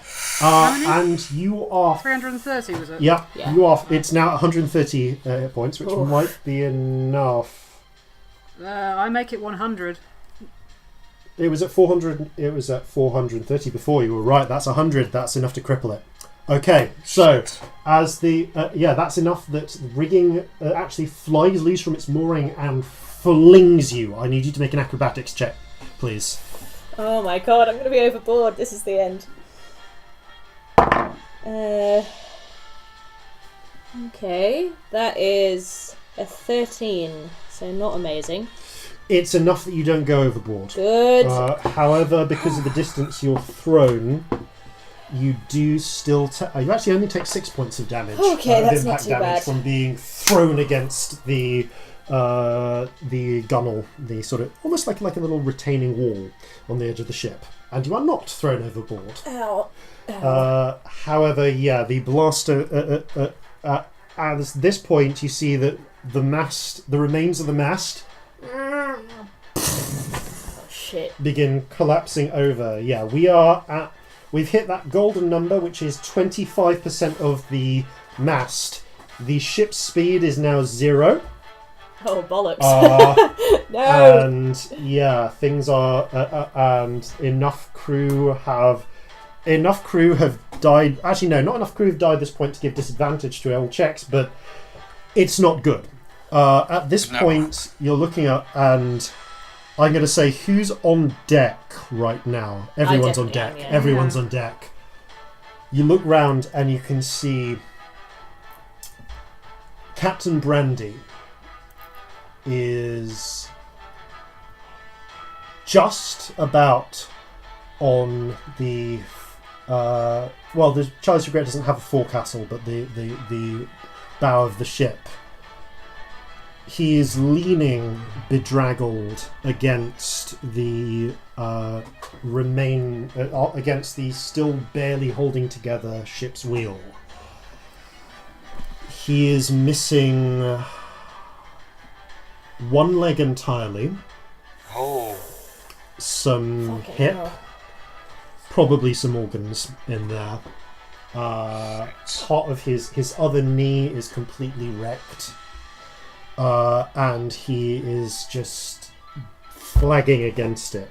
I'm going to say at this point we are, as it were, in combat, but we're kind of out of the gunnery round at this point, as you see the canard begins to sail closer with the clear intent of a boarding party, of maybe a boarding party. They've used up both their broadsides, so they're not. So it seems if they want to get this done, they're not just going to gut the ship here and now. I'm going to see... Do we still have one left? You have one left, but you can't turn the... Wait. No, you can't turn the ship around. It's the starboard. The starboard broadside is the one that's still loaded up, not the port one. So you're not in a, you can't turn unless you had some way of turning the ship around. Wait. Are they all on the same gunnery deck? Yes. The Charlie's Regret is a single deck. Has a single gunnery deck. Okay, crazy idea. We can't turn the ship around. Can we move the But guns if we have around? enough crewmen, can we change the cannons around? I'm going to say, if you want to put that to them and take control, this is a hell of a persuasion check. Worth it. I mean, either that or I'm just going to go to Brandy and make sure he doesn't die, because, he's... I mean, should we fucked at the surrender moment. at this point? In all seriousness. Nah. They'll just kill us all. kill us anyway. True. But if we surrender now, they might spare some crew. All right, make your case to the crew. I want to hear you make the case to the crew as well, please. 10. All right. Anyone want to help me out? What do you say to if you want to try and have some, give me a speech, and maybe it'll be enough to give you advantage. But that's your only recourse at this point. All right. Okay. Corzin looks around and then yells at the crew assembled present. He goes, "They think they've got us, but it's the last mistake they're ever going to make. Everybody, move the starboard cannons over to the port side. If we can get them close enough, we can stick a dagger in their heart before they even know that they're dead." Out of character for a second, just so that I know how to respond to this. How bad does that ship look? Is there Their ship hasn't been hit. It's still going to be something that they're not going to be expecting at point blank range. In character Then for we a can second. start Corzin, shooting we them. should surrender, darling. This isn't happening. Our master's off, Brandy's got one leg, we're fucked. And they're going to kill us like dogs anyway. If we surrender now, they might spare some of us if we give them the fucking princess. I don't give a shit There's about nothing her. to I stop don't them from want to taking die. the princess and just... Let's roll a luck Nobody check. wants to die today. Actually, I'm going to say, yeah, Celestia, roll a luck check for me. 3. Fuck off. You glance over at the... Yeah. You can see where one of the... Looking over, you can see 2 of the broadside balls went straight into the brig. Oh shit. I'm going to go down and Are have they a still look. alive? This might make the situation academic. Yeah, no, looking down there is a mess and no Duchess. At least not enough Duchess. At this point also, Corzin, I'm going to say, yeah, because where you are, there's like a handful of the crew, maybe 20 or 30, start trying to carry out your orders and lift, moving over cannons, but there's only so much spirit left. People are going to try. They're going to do their best, but you're not going to get all the cannons round. There are some people doing, you'll have a handful of them going around, but it's not looking hopeful. Can you give me a medicine check, please? Medicine check, okay. Come on. That is a 12. You'll need a closer look to be sure, but Brandy is definitely dying. Okay. As you're running up to Brandy, I'm going to go up to you, Corzin. We're fucked. The Duchess is dead. We need to get out of here somehow. V has run Then over they've as no well. reason to, not to keep us alive anyway. Help me with him. And I am going to immediately cast Cure Wounds. I'll ding in a healing word as well, why not? Yeah. And attempt to staunch the bleeding at least. With Actually, I'll do a my, second level kit. healing word because Yeah. he looks fucked. Okay, roll hit points just to know, just for the sake of it, but I'm going to say, yeah, as you... 9. Okay, the 8. The blood vessels pinch closed. You can see little bits of skin start to grow over the heavily shattered remnants of Brandy, but even with that medicine check, Corzin, as you get over, and it restores a semblance of consciousness to Brandy. He is missing parts. Looking at the damage before the healing magic heals over part of the skin, there is there's critical damage to his spleen. Part of his liver is gone. There are sections of intestine which are gone. This you could maybe save him in the long term if you had several hours in the medical bay with your full surgery kit and healing spells. But he's not going to live more than a few hours. Even though you staunch the bleeding, in a handful of hours, toxic build-up from the injury to his liver is going to kill him, if the other problems don't. And as you come over, Brandy kind of looks down and seems to realise this. Well, looks like the bastards finally got me. You're not dead yet, Captain. He reaches up and, for what would normally be a powerful grip, weakly manages to touch the side of your shoulder. His hand slipping on your your vest with his own blood. I'm not dead yet, but I'm a dead man sitting. V, get over here. You see V runs over. Oh, shit. Morlin, we've got to get you to a longboat. I am not going to make it to a longboat. That's not a bad idea. We've got to get some of us to a longboat. Who was shouting about cannons a moment ago? Me. We tell him he's a stupid fucker and we need to go to a longboat. You're a stupid fucker. But you're right as she's right. They're going to take it. They aren't looking for prisoners. Get the longboats off the starboard side. The bulk of the ship will hide them from it. You'll have time to row to the shore. Every man who's too wounded, every man who's willing to make a swim of it, get the cannons over to the far side. I want you to spend as much time as you can spare rigging up the fuses. Braid them together, give me one fuse, and as much of the powder kegs as we have left. Captain, are you sure about this? Well, they say the captain should go down with his ship, right? I'm going to grasp him by the shoulder, say, thank you, and he's going to see a little rainbow flash in my eyes, and he's going to get 5 temporary hit points. Well, it counts. Not much, but you know. He grabs you by the shoulder. I told you were bad luck. You're going to blame me for this? You have No, to of course not. Let's hope that maybe some of it'll stay with me. How far away is the other ship? The other ship is drawing closer. It's within. It's taking its time now. We're going for speed. It knows that the ship can't move, so it's about 500 feet away. It's going to get closer. It'll be there within 2 minutes now. Now that it's moving slowly and not bothering to make a rest. So there's a bit of time to get longboats overboard. Let's do that. Yeah. At this point, like the ship is running into overdrive as everything's happening. You see Vig kind of frustrated, gripping Brandy's shoulder. You stupid piece of shit. I mean, you were always going to outlive me. Yes, brother, but this is not the way I exactly intended to do it. Get as many people in as you can. Someone's going to need to make sure they reach the shore safely.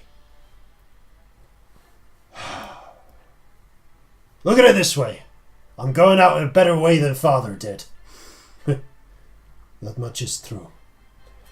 And he leans close and presses his forehead to Brandy's. Holds it for about 5 seconds before clapping Brandy in the shoulder. All right, you heard the captain. Get as many people into the longboats as you can. Everyone who can still move a gun. I want you shifting them over to the other side. And what angle is the other ship onto us? They are on the port side, and it looks like they're planning to bring themselves right up along the port side and move over the gangplanks. They're approaching from the rear, however. Okay. So they're off How on the big are the cannon ports? The cannon ports are about... They're not that big. They're about 3 foot by 3 foot squares. Just large enough to fit the cannon, the barrel of the cannon through, and some direction to aim within. Okay. They have 2 decks of cannons on their side.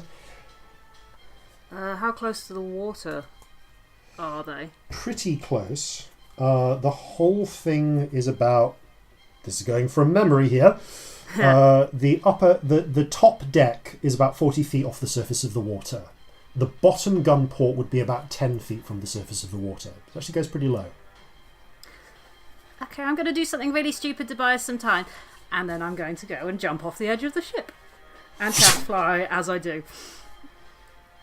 Chat, what the fuck are you doing? I would like to get within 150 feet of the lower level of cannon ports, on the opposite side to our ship. All right, So an area they're not expecting to. You're going to go on the far side. Give me a stealth check. Yeah. Okay. Can I tie to chaos this? Yes, you can. Okay, stealth. What is my stealth? 23. Oh, good. Okay. This is going to be fun. So yeah, you slip past. As you do so, you notice there's a couple of the orc with the unibrow and the bicorn is shouting commands as groups of red-coated marines. This is the red of Syrian colours.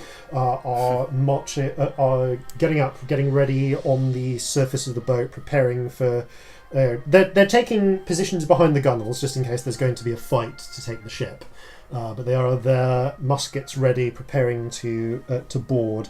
You can also see there is a female orc with what you know what I'm going to ask you for a history check, please, Scamp. Oh, 16. Okay, what you recognise as the crimson epauleted uniform of a ship's mage. Oh shit.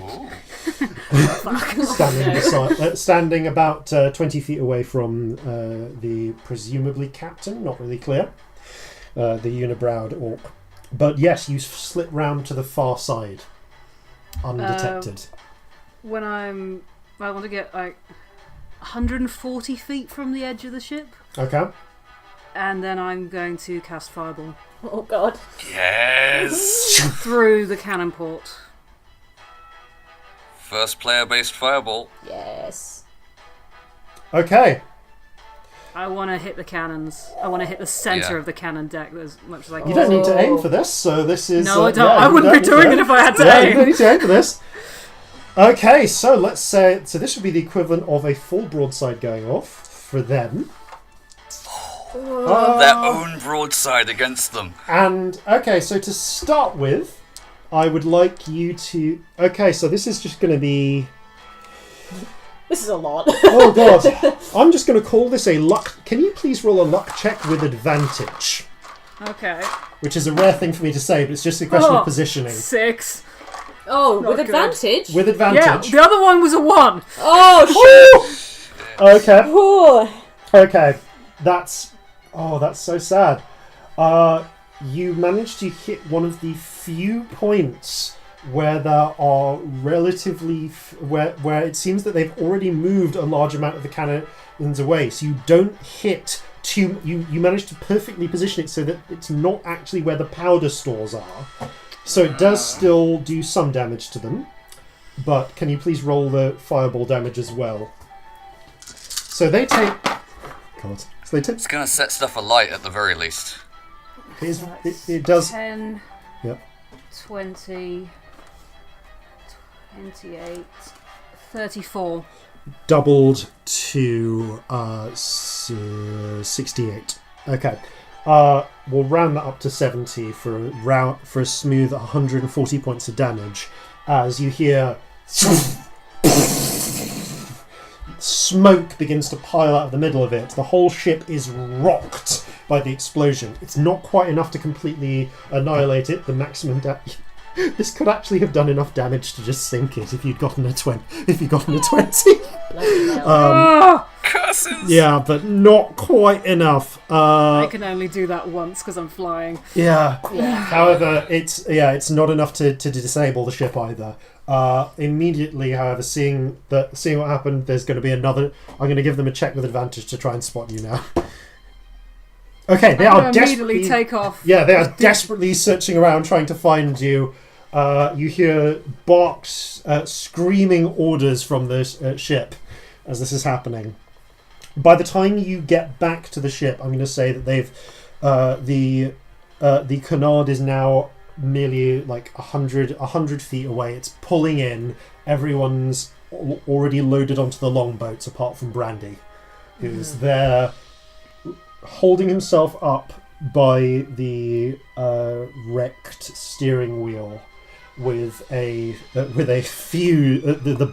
braided fuses in hand and a lit powder torch. How close are they? 60 feet? 100 feet? They're 100 feet away.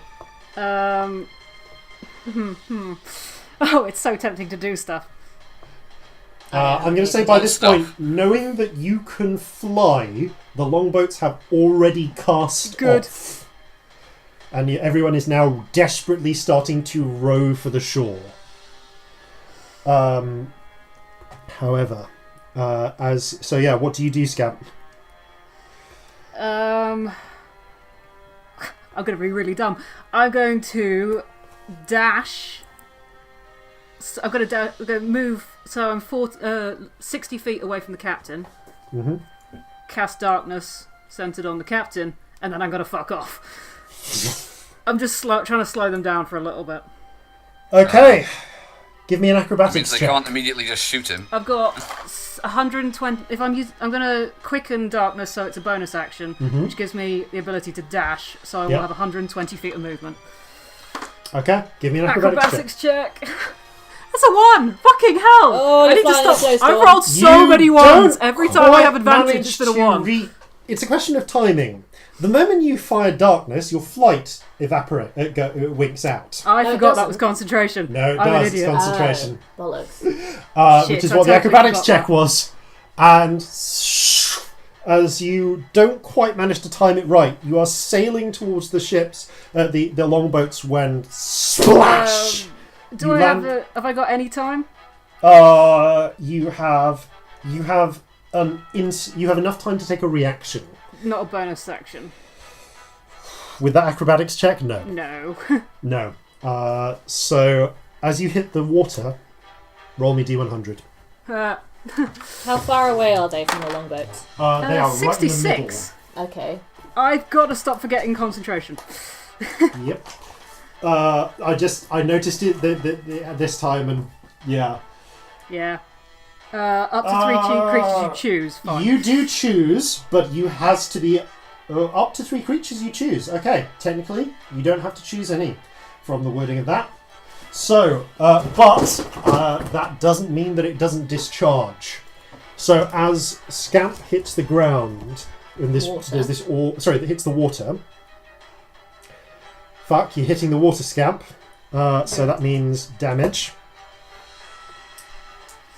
Still some damage, however. Okay, you take 15 points of damage as you smack into the water. Are you up? Yeah, I'm still up. Good. And then I maintain concentration. one of the as the storm is whirling around, a bolt of lightning from the snowstorm crashes into the water right next to Scamp. Immediately, and as it does so, there is a as the water immediately seems to react to it, throwing and whether it's people suddenly dropping their oars or being scared by the bolt of lightning, the longboats are suddenly caught up by these by the frantic tide. Okay, you're still quite some distance from the shore, and it's at this point that you see the the canard pull up by the Regret. No one is there to hear Brandy's last words. All you see is coming out of the sphere of darkness just a fast-moving flicker of flame heading along a wire and down into the depths of the ship.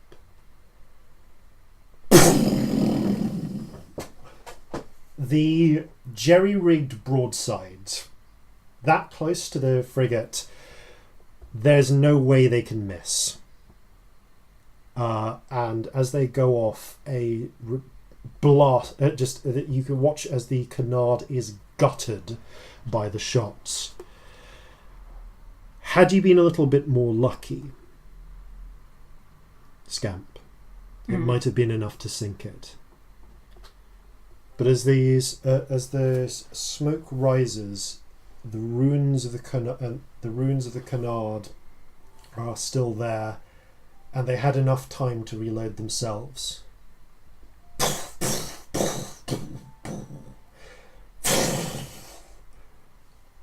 One last broadside shatters the remains of the Regret, already blasted apart by the powder kegs that Brandy had assembled into place. Cannonballs rain through the raging storm, striking the water, striking longboats. You are whipped up by raging storm and thunder. And it's only as you blink, it's hard to see. Everyone, it's only a matter of time before one of the balls, which are now starting to come unceasingly as you desperately row for the shore, smashes into the longboats. I'm going to ask you for an athletics check, please. How far from shore are we? You are perhaps 100 feet from shore. Okay, we can swim that. I got a 1. Don't trust any of my dice. I got a 1. 11. A 1 happened. 23. Okay. Scamp, you are barely able to keep to keep afloat. As you're struggling, Corzin, you're much more experienced swimmer, but you look over and you can see Celestia has just gone under. Okay, I'm going to make a beeline for her. I'm not leaving her behind. Okay, Celestia, you are struggling. It's like you're drowning. You've never been in this much water in your life. Never been in the sea.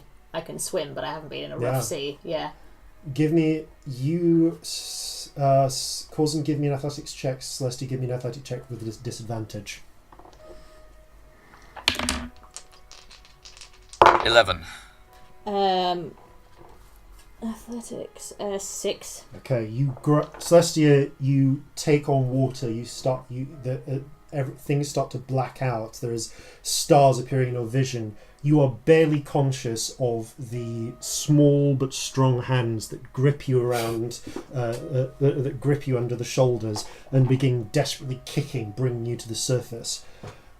As this is happening, there is the three of you, you're being pulled together. Celestia, you are barely on the verge of consciousness. You're blacking out. You look up as through the storm and the thunder cracks, the blasts of cannon fire, a huge wave crests up above you.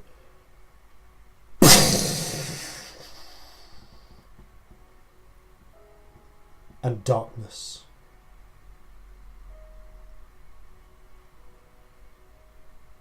As time passes,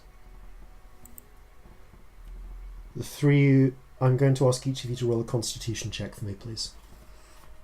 Check or save? Check. Straight check, okay. Fucking 13. 7. 4. 13, 7, 4, okay. Scamp. You are the first to regain consciousness.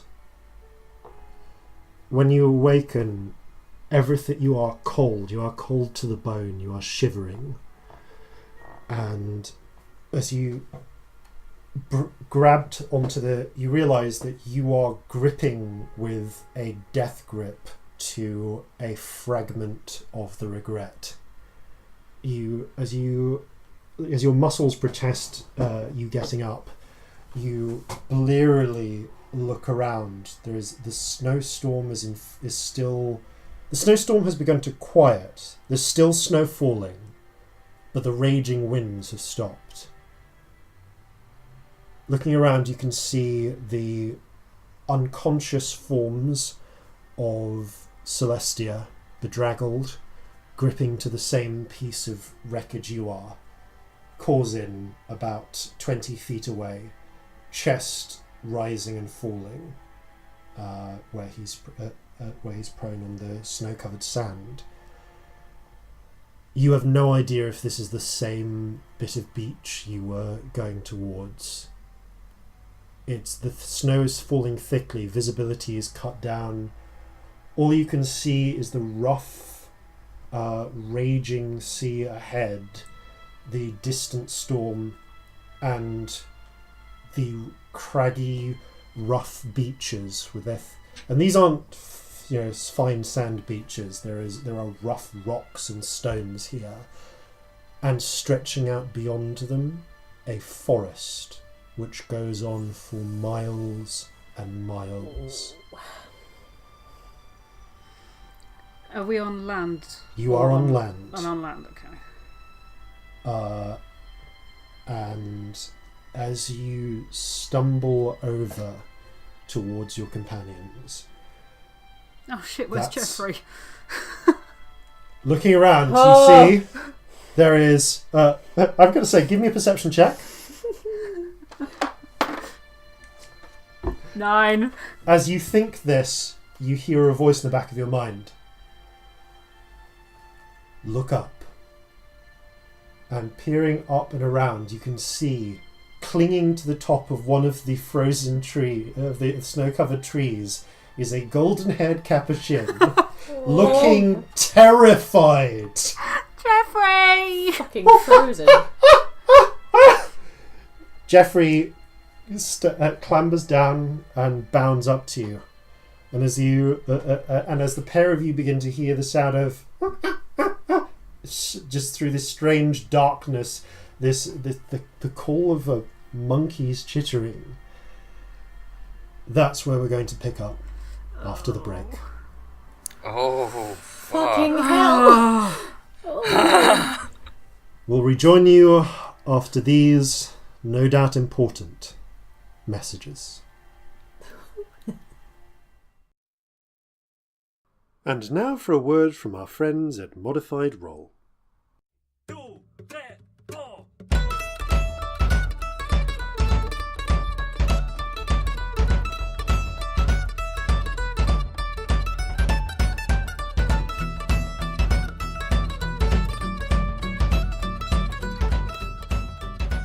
Hey guys, do you want to hear some new and veteran-ish players as they dive into a completely homebrew world created by our talented DM Liam?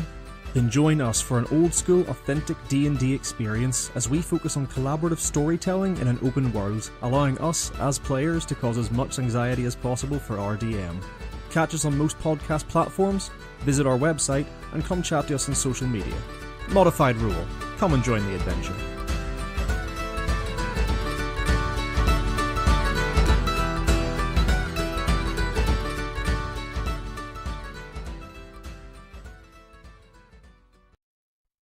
Hello, and welcome to sunny, perpetually overcast Meadmere. Have you considered the benefits of serfdom? You enjoy protection, being tied to the land, and never being able to run free to the cities, where you would be able to do things like liking, rating, subscribing to Flintlocks and Fireballs, and leaving reviews on iTunes. Stay where you are! And welcome back. So, as Celestia and Corzin both begin to groggily regain consciousness, you open your eyes to find that you are covered in a thin layer of snow. Corzin, you are face down in the snow, the snow and the sand, your head turned to one side so you can breathe. Celestia, you find your arms have almost sort of frozen to the hunk of driftwood that you're carrying, that you're holding on to. Your packs are with you. The things that you packed with you, those are still strapped to you for the most part. There is, and as you look up and around, you can see this whole beach. It's covered. It's thick rocks and shale. It's not fine sand, covered in snow. And to this, as I said, to the north is just sea. To the south, there is miles and miles of boreal forest. So it's all pines, conifers, evergreens. If you think, if you put in mind having just washed up on the northern coast of Siberia, you're in the right frame of mind. Oh, fucking hell. Skyrim! Are we in Skyrim? Yeah, but don't expect any fun quest givers. Oh, shit. No, expect giants herding mammoths. Dragons! No, don't talk about dragons. Very technically, this is the edge of the Dragon Coast. You might actually, technically, you're past the Dragon Coast. You're now onto the Meadmerish coast, exposing to the imaginatively named North Sea.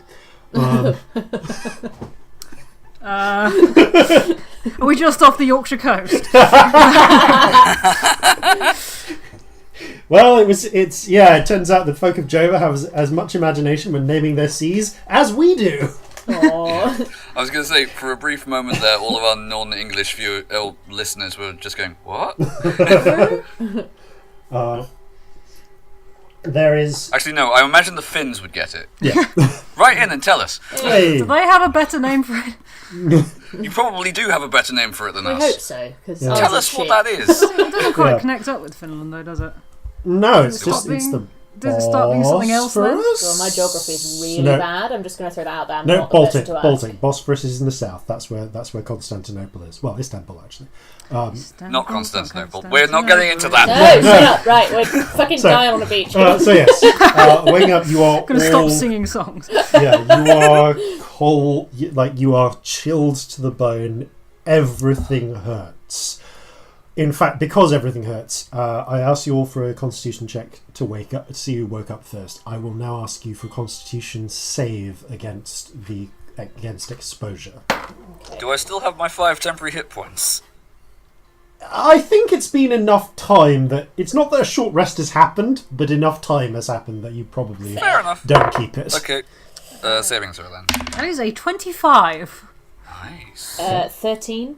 Okay. 13. It's not bad for me. All right. None of you have a level of exhaustion, which is the good thing. Good.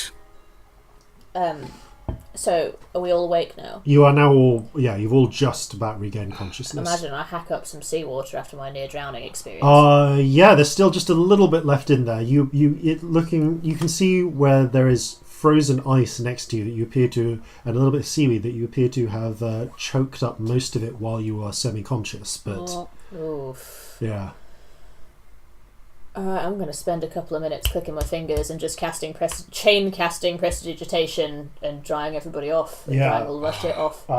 Corzin, you see the flickering of the purple spirit, the pride spirit. Yeah. I imagine they kind of split into a few and just deal with everyone. Sort of flickering, wisping around your clothes as you feel them kind of billow out and gently dry off, and just a little bit of warmth come to your skin. It's not enough to get you properly warm. You need some sort of fire or heat or proper heat source, because prestidigitation can dry you off and stop you from freezing to death from being wet in the middle of snow. And it is still snowing, although the winds have died down now. I mean, I can light a small campfire with prestidigitation. Yeah, so and it is easy enough to gather driftwood if you want to set up a fire on the beach. Yeah. I'm going to start looking for people. Is there anyone else around? Make an investigation check. Can I assist? You can. I'll do the same. Yeah, with advantage. 11. Looking around, you spend a good 10 minutes or so just searching out, walking the beach, trying to find what you can. Every now and again you find a broken piece of what was presumably the Regret, a fragment of a barrel. You actually find a powder keg blasted open, its contents long since lost to the sea.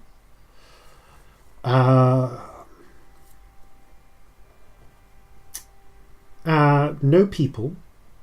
No, not even bodies, as far as you can tell. But I will say, how long are you willing to search for? Good while, I think. Yeah. Although I think there'd be, if we're searching for a while, I think I would make a fire that we could periodically pop back to. Okay. Because I think it's fucking snowing. Yeah, there are enough broken pieces of wreckage that you pile them together, and with the aid of prestidigitation, you are able to... It's actually still hard. In fact, because it is hard work, I am going to ask you for an Arcana check. I mean, I can literally just chain cast it and keep trying until it lights. I can assist with firebolts as well. Okay, yeah, no, it's not an issue. That it does say I can instantly light it. You can instantly light it. So yeah, you were just... Yeah, it's more a question of whether you can get the fire... I can make an Arcana check if you want. It's a question of whether you can get the fire self-sustaining, actually, almost. It's more of a survival check. Oh, true. Can I ask Friend to collect firewood? Of course. Thank you. Keep an eye on Jeffrey for me, would you? In fact, actually... Jeffrey! Come with. I could use your help spotting... see if you can spot any bits that the pair of us left. Jeffrey leaps off your shoulder and moseys around, picking up small twigs and broken bits of wood. As always, no one except Scamp and presumably Jeffrey can hear Friend's voice. Did you want an Arcana check for that? Or... Yeah, you know what? I'm actually going to say a survival check, and Corzin can assist you, so if you want to do it with advantage. Yeah, I will assist you. The survival skill. Oh, that's 9. Okay, it takes a while, but you do eventually get a small campfire that you only have to relight every 20 minutes or so. Cool. Just. Where are we building this? Can I stick my eternal flame? Oh yeah, no. The moment just so that it keeps going. Yeah, the moment you light your eternally burning torch, there's no difficulty relighting it now. It just. Cool. I should have done that first. Sorry. Important it's fine. question, We're all though. fucked. Don't worry. Can you see the ship out there? Anything? Because we're if we light the fire here, we're instantly going to become more visible to both friend and foe. Why would they give a shit about a few survivors on the beach? I mean, they've got the ship, they killed the princess. They're probably thinking we're going to die out here, we might die out here. I wouldn't bother coming back for a few people. They can't get to the shore easily. Exactly, they have to get in longboats. It's more of a risk. They might as well just leave us to die of, fucking hypothermia. If they've got any cannon left operational, why waste I wouldn't it? want to leave witnesses. Does this look like the same bit of shore that we were near? Or have we washed miles? Can we tell? Make a survival check. Oh dear. Can I make a survival check? You can. I don't feel like I can. I don't know the coastline. Dirty 20. 15. It's very hard to tell. Scamp, you basically have no idea. With the dirty 20, Corzin, there's one particular cliff that is maybe a mile away that you vaguely recognise. You think, for having passed it shortly before the sea battle, you think you've washed a few miles westward from where you were. You haven't washed like dozens of miles away, but you have, although you were kind of blacked out while you were on that broken bit of wreckage, you definitely feel like you were clinging to it for at least an hour, if not longer. In fact, looking up, it is late in the day. You probably have a couple of hours of daylight left. Right. What do we do here? We're fucked. You said you were willing to search for quite a while. Yeah. Okay. I was going to say, if we don't find anyone in the immediate vicinity, Corzin is going to say, I'm not going to go far, but I need to check over that cliff. If there's anyone the other side of it, point them in our direction. Do you want company? We might as well keep warm, keep moving. Might as well, yeah. Scamp, do you mind staying here and keeping that fire going? No, I'll try and build some sort of shelter, I guess. Okay, can friend That'd help be useful. Friend will keep firewood going. Alright, we won't be long, okay? Okay. Stay out the wood. We'll try and keep in sight of the fire anyway. Yeah, we won't go where you can't see us, don't worry. It's a bit of a trip to the cliff, and by the time you get there, it takes about 20-30 minutes to clamber up the sides of it to the point where you can get a good view. The snow being thick, it's hard to see a very long distance, but you can make out a lot of the beach by the time you clamber up. Here and there, broken bits of wreckage, barrels, crates, fragments of ship. And Corzin, I'm just going to ask you for a straight up luck check. Okay. 11. The largest thing you see is a huge fragment of mast, which from the shredded bits of colours still floating off, dragging off it, you vaguely recognise as being probably from the Shelley Louise. However, staring over, you can see there is one set of some sort of track.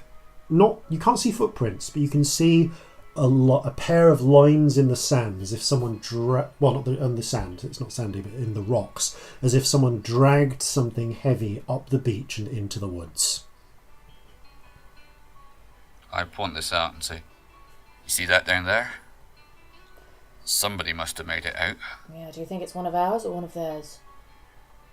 I don't suppose they'd be happy to see us if it was anyone from Shelley Louise. We've got to check it out. If it's do, one of don't ours, we can't abandon them. We should tell Scamp, though. Or, do you think they've gone far? Should we just poke our heads in and have a look? Let's poke our heads, and if we can't find them immediately, we'll go back. Yeah. Okay. Just to clarify, yeah, we're we're definitely all dry. Our weapons are dry. Yes. I spent a while drying Yeah. everything, yeah. Yeah, fine, cool. I'm going to say I spent a good 10 minutes, literally. Yeah, prestidigitation has cleared up, has dried yeah. out all the powder you still have. You had the powder that was in your pockets, but you haven't found any other kegs or supplies. Please take note of how much powder you have, as it is now a very limited resource for you. I've got how many shots I've got left. Shots, yeah. Cool. It's assumed that with each shot, you've also got a matching cartridge of powder. Right, So okay. keep a note of that, as powder is now a limited resource for you. So you're going to venture down without Scamp to investigate those tracks? Or are you going to get Scamp first? Well, we're going to see how far they go. Okay, so plan. reaching down... Sorry, my apologies. So you clamber down this side of the cliff and follow them, and you can see that they go into the woods a short distance, and here and under the thick tree cover you can see broken pine needles and just decades, well, I mean presumably like a year, not decades, of built up pine mulch has been disturbed by some sort of heavy rectangular object dragged through. A short distance, following it through for about 200 feet or so, you can just hear something very faintly amongst the distant calls of the forest. I'm going to get my gun out. Okay, you ready? Straining your hearing, you can just hear the faint crackling of fire and what sounds like music. Singing. Oh, risky is the life of man. Whiskey, Johnny. I turned to Corzin I again. drink You're whiskey fucking where kidding I me. can. Whiskey for my Johnny. Oh, I'm going to sing back. I drink it hot, I drink it cold. Whiskey, Johnny. I drink it new, I drink it old. Whiskey for my Johnny. Oh. Fighty, is that you fucker? Well, I've got to say I'm very glad to be hearing a familiar voice right now. Yeah, ditto. As you head forwards into the clearing, you can see a huge, quite huge, like fairly thick, large, black leather travel case has been dragged into here, which you recognise as Fighty's collection of clothing, fabric, tools and so on, which, as it turns out, apparently is watertight sealed. He is sitting on it next to a fire that he's created, and you see there are a couple of emptied bottles next to him and a half-filled rack of Orcus XO that looks very familiar to you. Some of the bottles are shattered, but a surprising number of them appear to have survived the journey. Well, that's just improbable. He looks up at As if you found the fucking booze. What can I say? When everything was going fine, I was having a nice sleep, and then a cannonball ripped through the side of my room. And then a lot more of them started flying. So I did what anyone would do. I grabbed the nearest thing I could find, which was the crate. Privilege, it turns out, first mate's quarters, which I was renting, are right next to the galley, so it was easy for me to find where you'd stashed them. And then I shoved my... he taps the heavy case. Shoved my travelling case out into the water, jumped on it, and pretty much floated to safety.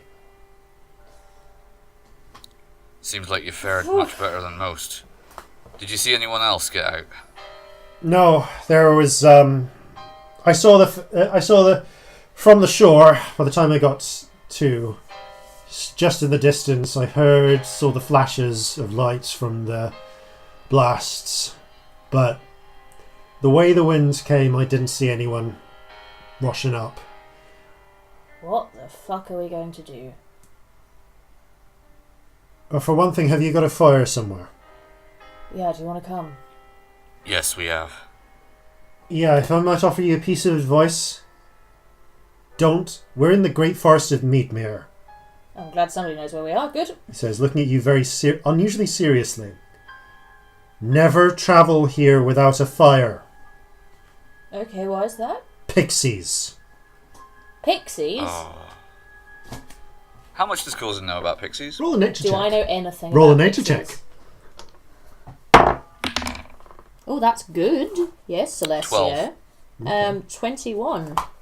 Nice. You're honestly not sure if pixies are real, Corzin. You've heard tales of them living in the deep woods, harassing travellers, mischievous little spirits or maybe creatures that run around tying up people's shoelaces, stealing food and water, that sort of thing. Celestia, you've actually read a more in-depth study on pixies. All of that's true, but they're vicious. But they're also they have a very vicious sense of humour. They're about six. They are flying winged humanoids, about 6 inches tall, who are known for slicing the hamstrings of those who cross into their territory, and then giggling as they starve to death. Wow. They can fly as fast as humans can walk, if not slightly faster. They are very small targets. They're very hard to hit. And they are all about disabling foes and damaging them. The one thing they fear is fire, partly because fire affects quite a large contact area, and partly so it's easier to hit a pixie with them, and partly because it has a tendency to dry out their wings, stopping them from flying. After having remembered this, I go, shit, it's lucky we have Scamp with us because we're really going to need fire. As long as you've got at least some fire near you, they should, for the most part, avoid it. Yeah. Right. Well, good to know. Relay the thing about the hamstringing to Corzin. Yeah, he picks up a heavy branch from the campfire, which is burning at the ends. Makes sense. Tactic I've used myself, more or less. Give me a moment. Fighting things bigger than me. Give me a moment. I'll get the back straps out, and he lifts up the heavy traveling case, which is as large as he is, and you see that it has 2 backpack straps on it, which he loops his arms into and starts carrying on his back. At some point, I'm probably going to find a slightly better way to carry this, but might as well get it over to your campsite until I can decide what to take and what to leave. Right, you are. Let's get to the fire. You rejoin Scamp about 20 minutes later. There's about half an hour left of light. You came back? Of course we Don't did. sound so surprised. Not going to just leave you on a random bit of forest, are we? I don't know. Seriously, after all we've been through, I just thought you'd have known us better than that. God, I'm going to fling an arm around Scamp and give him a squeeze. I failed really badly. You didn't fail. Scamp, you did You're alive. fucking well. You nearly sunk that ship, I saw you. I'm the ship's mage and I didn't do anything till we were going down. What the fuck could you have done? We were really far away. None of your stuff reaches that far. Scamp, one of the hardest lessons I've ever learned in life is it is possible to commit no mistakes whatsoever and still lose. That's not failure. That's life. Scamp, if you blame yourself for the entire ship going down, I'm going to have words with you, darling. A lot of people are dead. I know, but pretty much none of it is your fault, darling. But what good's magic if you can't save people? You did save people, though. Don't you see that? No. We're alive. I didn't We're save alive. you. If you hadn't done what you did, the other ship would have been able to get within firing range of us that have blown us out of the water before Brandy had even a chance to do what he was planning on doing. The longboats, I don't know how many of them survived, but even if it's just us, and I find that unlikely, but even if it is just us, Scamp, you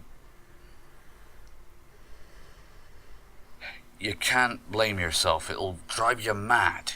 Yeah, there's no point. People can't always be saved. That's how the world is. You tried. I don't You accept could have that. not. I can't accept that. Well, then just accept that you tried.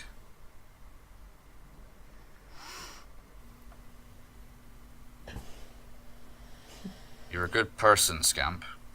You know, sometimes I wish good I was people like when you. I look at you. It's not much fun. I know, but the way your brain works is better than a lot of people. Yeah, and you do well to remind yourself of that next time somebody bandies around some bollocks about tieflings. Well, from what I've seen, you seem to be a straight-up sort of person. You certainly cut a fine figure in my clothes. Fighting looks a little awkward, like he's not really sure what to say, and thrusts the bottle of Orcus at you. If you want a drink. Drinking sounds like a good idea. Scamp, can you drink yet? I don't know. I really hope you can get drunk. You seem like you need to be drunk. I don't think I want to be. Okay. What the fuck are we gonna do? For the moment, we're going to survive. After that, we'll get to. Where even are we? We're in the Meadmere's forest. We're in the great forest of Meadmere. Aye, that's true. From the looks of it, somewhere on the northern coast. So how far until we get to, anything that isn't forest? Corzin, make a navigation check. I was going to say, yeah. Oh, great. That's a 9. You don't have any tools, and you can't see the stars. But, so you're kind of making a rough guess based on where you were when the ship crashed. Like, where the ship, when you last checked. You are basically not on the very northernmost point of the coast, but quite close to there. It's a good 300 to 400 mile walk in any direction before you'll hit civilization. And that's through forest. You know from experience that and the thing is, when we say forest, I don't want you to imagine some nice managed forest like the New Forest, or like the woods of Lothlorien with the huge trees. These real world names are a bit shit, aren't they? Yeah. We've got the North Sea and the New Forest. Yeah. What is wrong with people? Just bollocks, yeah. It's actually quite old. You Yeah. call it the most recent forest. The most recent forest. That's so shit.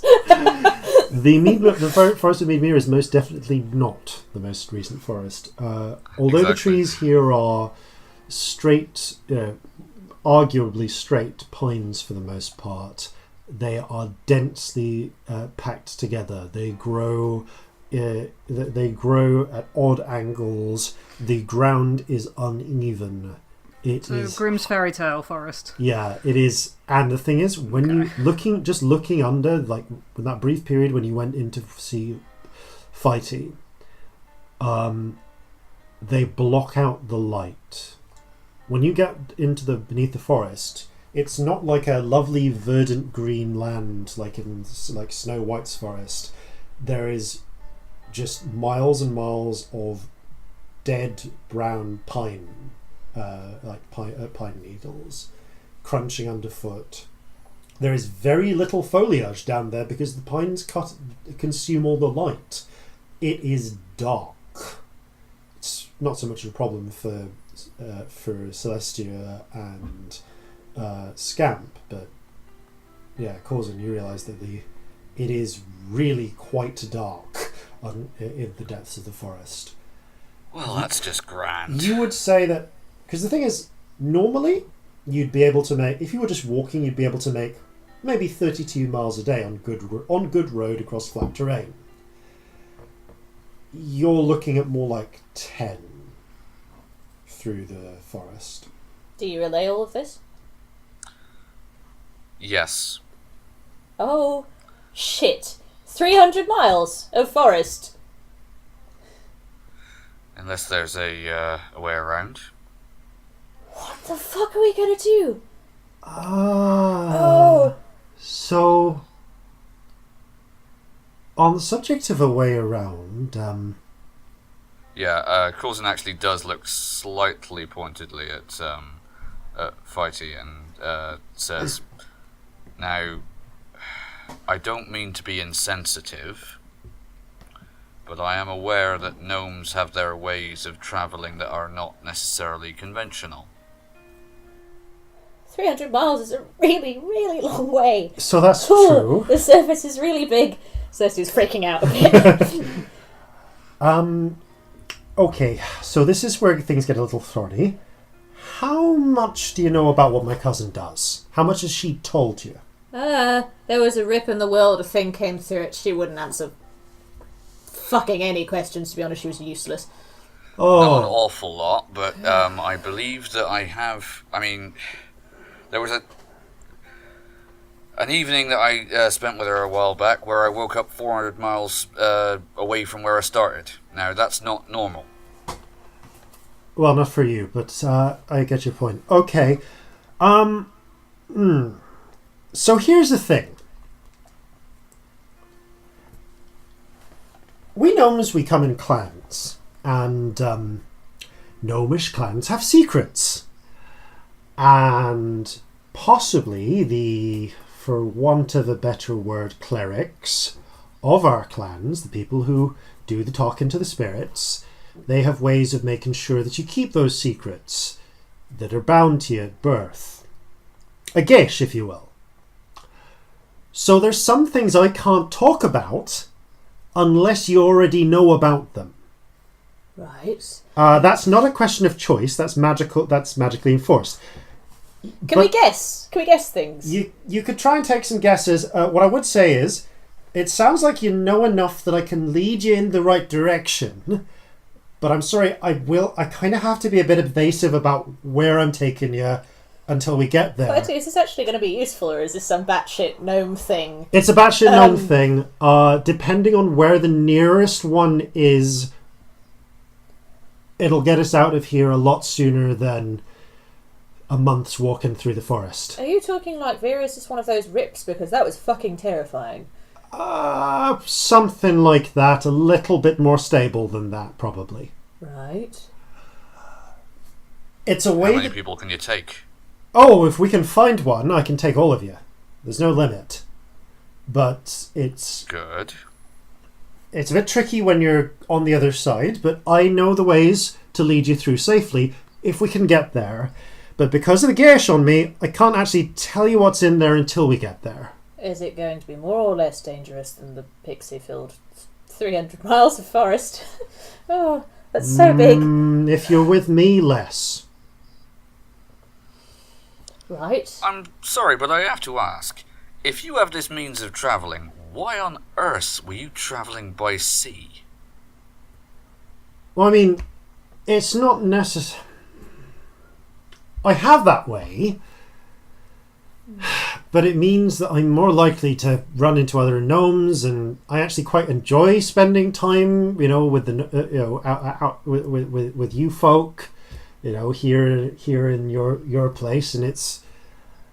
I like to live. I like to run around fighting and drinking and making clothes, and I don't get to do that if I take the shortcut. Is this how gnomish slaves always escape? Not that I have a problem with it. I actually think it's brilliant now that I think Yes, I about think... it, but... Okay, if you've asked me a direct question like that, I think... And he clutches his head for a minute. Sorry, what, did I do something? No, it's alright. Gayish is kind of... doesn't like borderline cases, but I think you can work out from context the answer to that. Great. Sorry, it gives me a splitting headache if I get too close to stuff without you already figuring stuff out on your own. I don't know exactly how far away the nearest one is. Less than 300 miles? Probably less than 300 miles. Yeah, it's a start. Good. I can tell you it's that way, and he points in a vaguely south-south-eastish direction. I don't know how far. I just know where the nearest one is. Right. But we might still be journeying for a week or two to get there.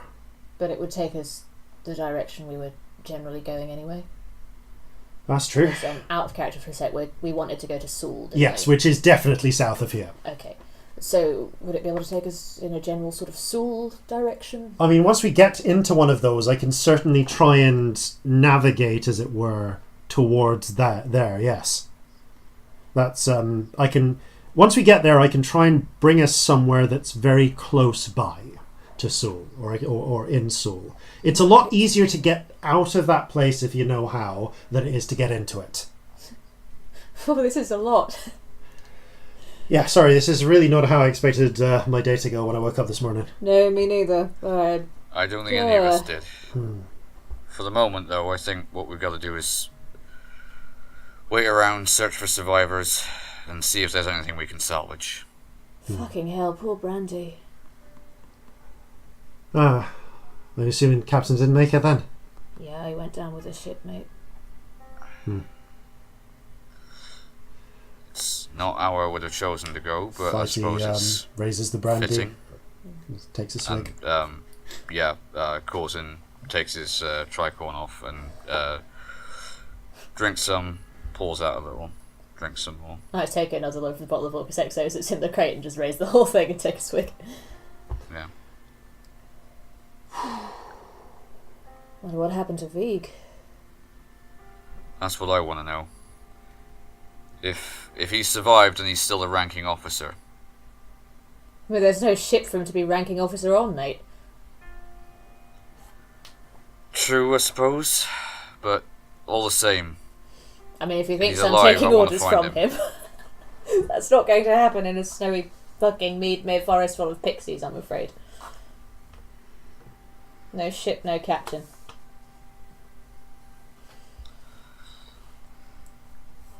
So... I'm not going to abandon him, though, if he is out Oh, there. if he's here, great, he can come with us. If you'd be okay with that, Fighty. I got no problem. We should have a look round, really check there's nobody else here before we leave. In the morning. In the It's morning, getting a it's bit getting dark. Should we camp? Right. Did I manage to build any sort of shelter while they were gone for Make a an survival hour? check. Oh dear. Have I got tides back again? You do. Yay, lovely, let's use it. Ooh, 19. You have built a surprisingly effective lean-to, actually. I've done this before. With the aid of Friend and Jeffrey kind of bringing you sticks and things. Oh, Jeffrey. You have built a lean-to that's just about big enough for the four of you to fit in. And Jeffrey. It'll keep the snow out, and it should keep the campfire warm. The heat from the campfire, as long as you can keep it fed. The torch provides a small amount of heat, but does actually need more in order. It does need the torch doesn't need fuel to burn, but more fuel. Burn the torch. Yeah, but more fuel will mean more heat. Yeah, I guess we collect a load of firewood before we go to bed. Is that a thing we can do? That's fine. Basically, Friend's been collecting it for a while. Friend's been collecting it for a while. There is enough firewood to last the night. That's going to be so useful, actually. The fact that we've just got a little unseen servant to get firewood. Yeah. So. I guess round the campfire. To the Charlie's regret. Raise a glass. To the Charlie's regret. Yeah. Charlie's regret. He, Fighty looks over to you, Celestia.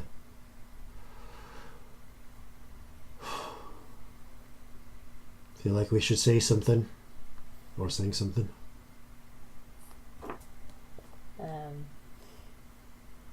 Not sure there's a lot to say, so maybe singing it is, I suppose. The rats have gone, so next the crew. Leave her, Johnny, leave her. It's time, my lads, that we went to, and it's time for us to leave her.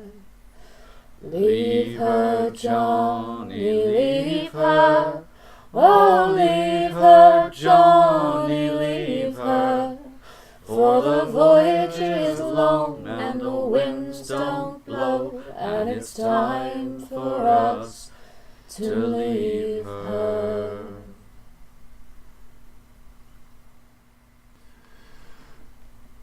Right then.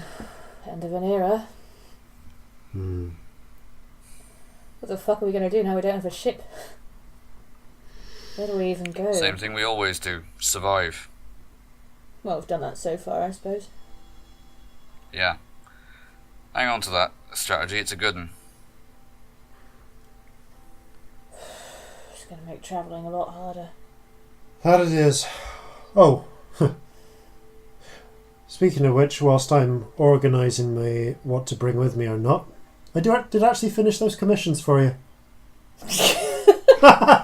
You're fucking kidding me. Yeah. Last thing I did before I went to bed last night. He unbuttons the huge travel case. There's a couple of outfits. One slightly less practical than the other right now. Including what appear to be a pair of purple, almost like dungarees. Skin-type dungarees. Yeah, skin-type yes, listeners, dungarees. we've discussed Celestia's next outfit. With a sort of pink and purple dotted neckerchief to go with it. And a midnight blue silk shirt that matches the codpiece exactly. Yep. A purple bandana to go with that. And also a long sort of quite straight lined purple coat, similar to a greatcoat in nature, but with less sort of flowing outwards lines and more kind of a directly downwards sort of. They're still flowing. Yeah, they're still flowing, but draws in at the waist a little bit. It laces up at the back in silver and is edged in silver completely as well. But yeah, purple velvet. Looking at as he holds this one up, he says, "If we can get hold of some fur, I can probably line that for you." Yeah, that'd be good. Yeah. This isn't that warm. I just what I'm wearing right now and put the coat on immediately. He pulls out a series of brightly coloured dresses, suits, all like some powdered wigs, all manner of things. Like, it'll be a shame to get rid of all of this. Oh. As long as I've got my tools, though. And he picks up his tools and a lot of and some thread and packs them into a smaller bag. Thanks for the coat. Hmm? Oh shit. Oh, I just had a horrible thought. What? What? Apple Blossom. I know it's stupid, but he survived so many times. He may yet. We don't know. We'll probably have to wait until the morning now. God, everyone. Apple Blossom, Vig, Seaman Solder. They can't have got them all. They can't have. We've been on this beach for a while. We've not seen anyone. The way the tide's going in and out, they could have washed miles up or miles down shore. Fucking hell. I think we should stay here for a day. Just to check. Maybe we should spend a day just walking up and down, seeing if we can find anyone. Salvage what we can. Because hell, if there's anyone left, we've got to try, haven't we? What if someone's on their own in the snow? Yeah. Exactly. When the hell did I start caring? When did that happen? You're dangerously close to becoming a decent person, Celestia. Oh. Wouldn't go that far, darling. I wouldn't bother, it's no fun. It's hard work. Yeah. Yeah. But on the plus side, you don't become a monster. Yeah, I wouldn't go so far as decent yet. Don't think I've I earned don't know. that. No, definitely not. So, who wants to take first watch? I will. I'll go next. I'll stick my alarm up as well. Good idea. Not a bad idea, actually, yeah. I'll take fourth. So, which means you're in third. Alright then. I'll be in the case. I'm going to get me some sleep. No.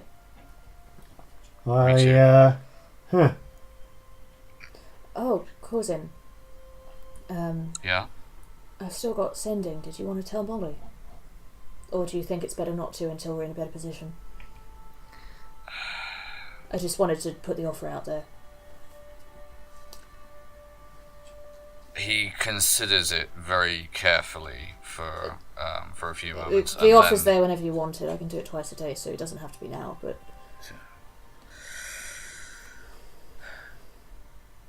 To be honest, I'm not entirely sure how to best summarize what's happened in the last day to her, but if you do, just say that we've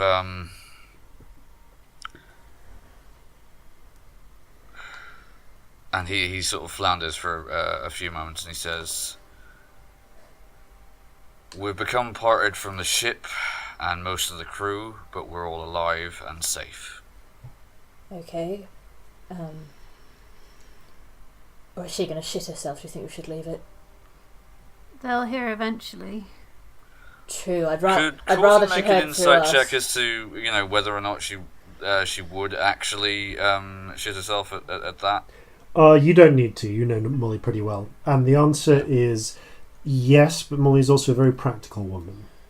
I have a question. Yes. How likely is she to hear through other means? So quickly? Not so quickly, but like, how long will it be until she hears through other means? Make an intelligence check. 10. Sorry? 10. 10. You would say, well, the regret was expected to hit, because it was the 13th now, yeah, the regret was expected to reach, Milchetsko by the 17th or 18th of First Flurries. So, if news were travelling by ship, the soonest it would arrive would be it could arrive that the regret didn't turn up would be 2 weeks later. Okay. Do we think news of the death of this woman's going to get out? Is this something that's going to be in the papers? Would Molly even have known that she was on the ship, Yeah, though? Molly hadn't been told that. I don't know. How much did we tell her? How much did you tell her? Oh, yeah. It wasn't relevant. I don't think Corzin would have mentioned it. Then, yeah, Molly has no idea about it. Well, we've probably got 2 weeks. Do you want? What do you think? She's your wife, darling. I just wanted to offer you. Well, we've been in the habit of at least sending her every evening to make sure that she knows we're okay. So I don't think that that we should break that habit. That would probably worry her more. Yeah. Although there might come a day where I have to use it for something else, but I understand I guess that, she'll just have to deal and with that. I appreciate it. So let's give her a brief rundown, I guess. So yeah, in short, I don't think it's worth sitting down to actually word this, but in short, I tell her basically what Corzin said. We've parted company from the ship. We're all alive, but we've gone off course considerably, and schedule has changed.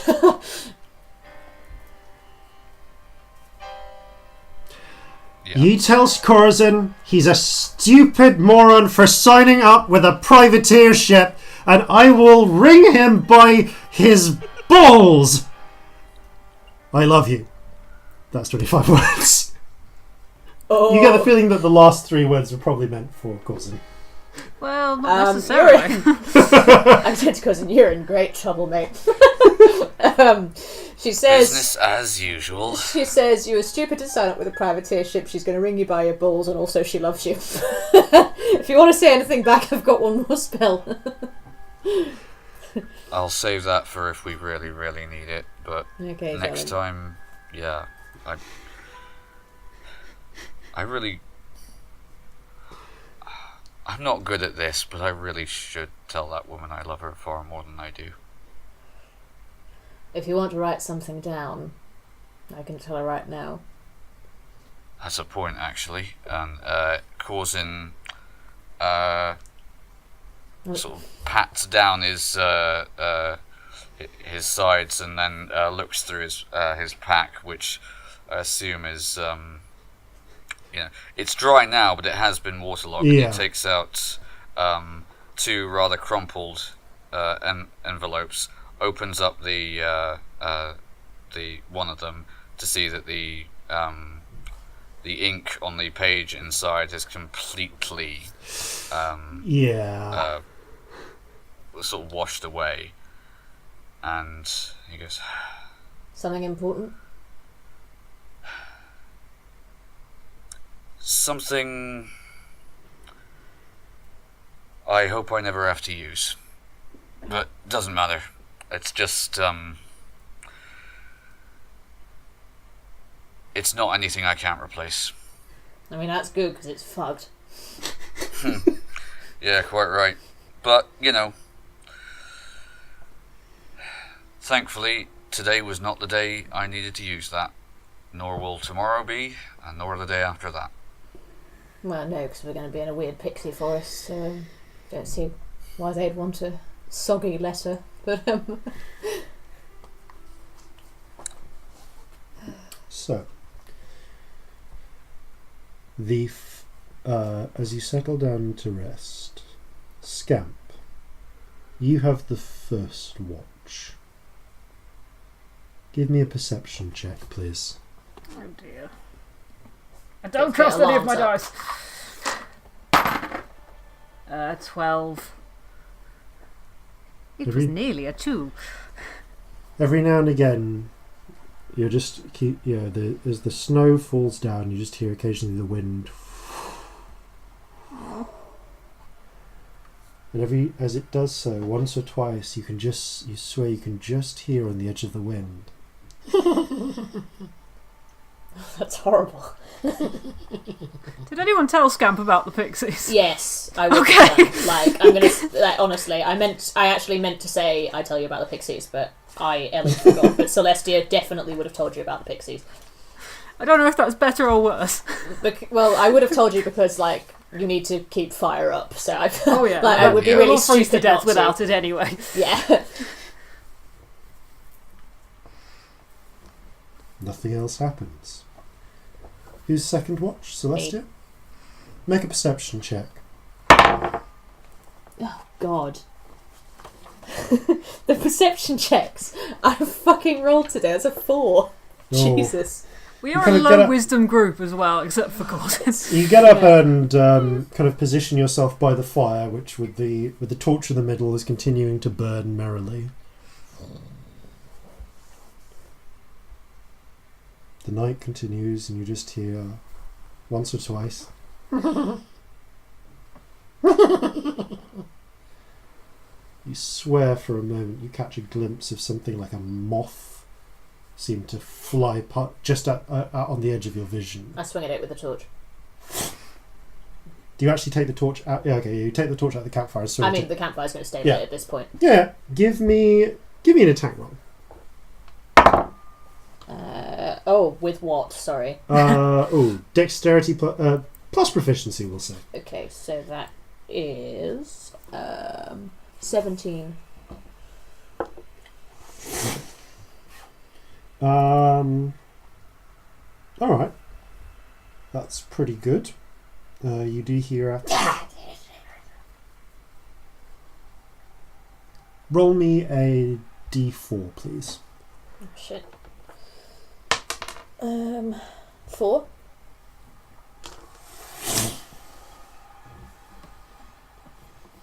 Something. The torch manages to hit something, and there's a brief flare of flames around it, and you just see this tiny figure battered out of the firelight, and you just catch a glimpse of what looks like a 6-inch tall, vaguely humanoid body with long moth wings, but its whole body is mottled in moth-like patterns, and it seems to have insectoid eyes and feelers, and it's caught for a moment in the glare of the flames as it burns, hits the ground, and you just see other flickers of darkness seem to mob around it.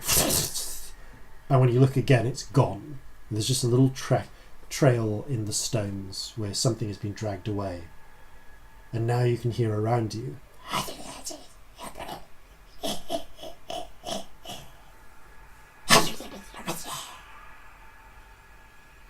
hold my torch out and have a good look. Okay, give me a perception check. Fucking 6. You don't see anything.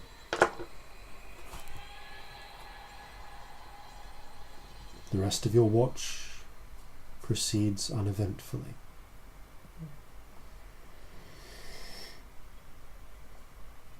Corzin, you've got third watch. I warn Corzin as he wakes up. I tell him what's happened. Okay. Corzin is going to sit close to the fire and have a torch ready, not lit, but quickly that he can just dip in the fire and move about if anything gets too close. He's going to keep a careful eye on the darkness around everyone. Give me a perception check. Okay.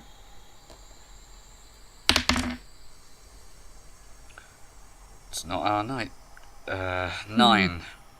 Fucking hell. Okay. It's the glare from the fire means that his dark vision, little he has, just yours doesn't extend. Shit, of course.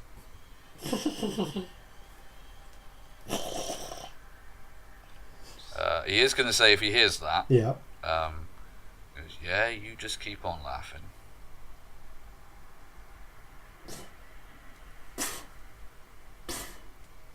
Give me another perception check. Okay.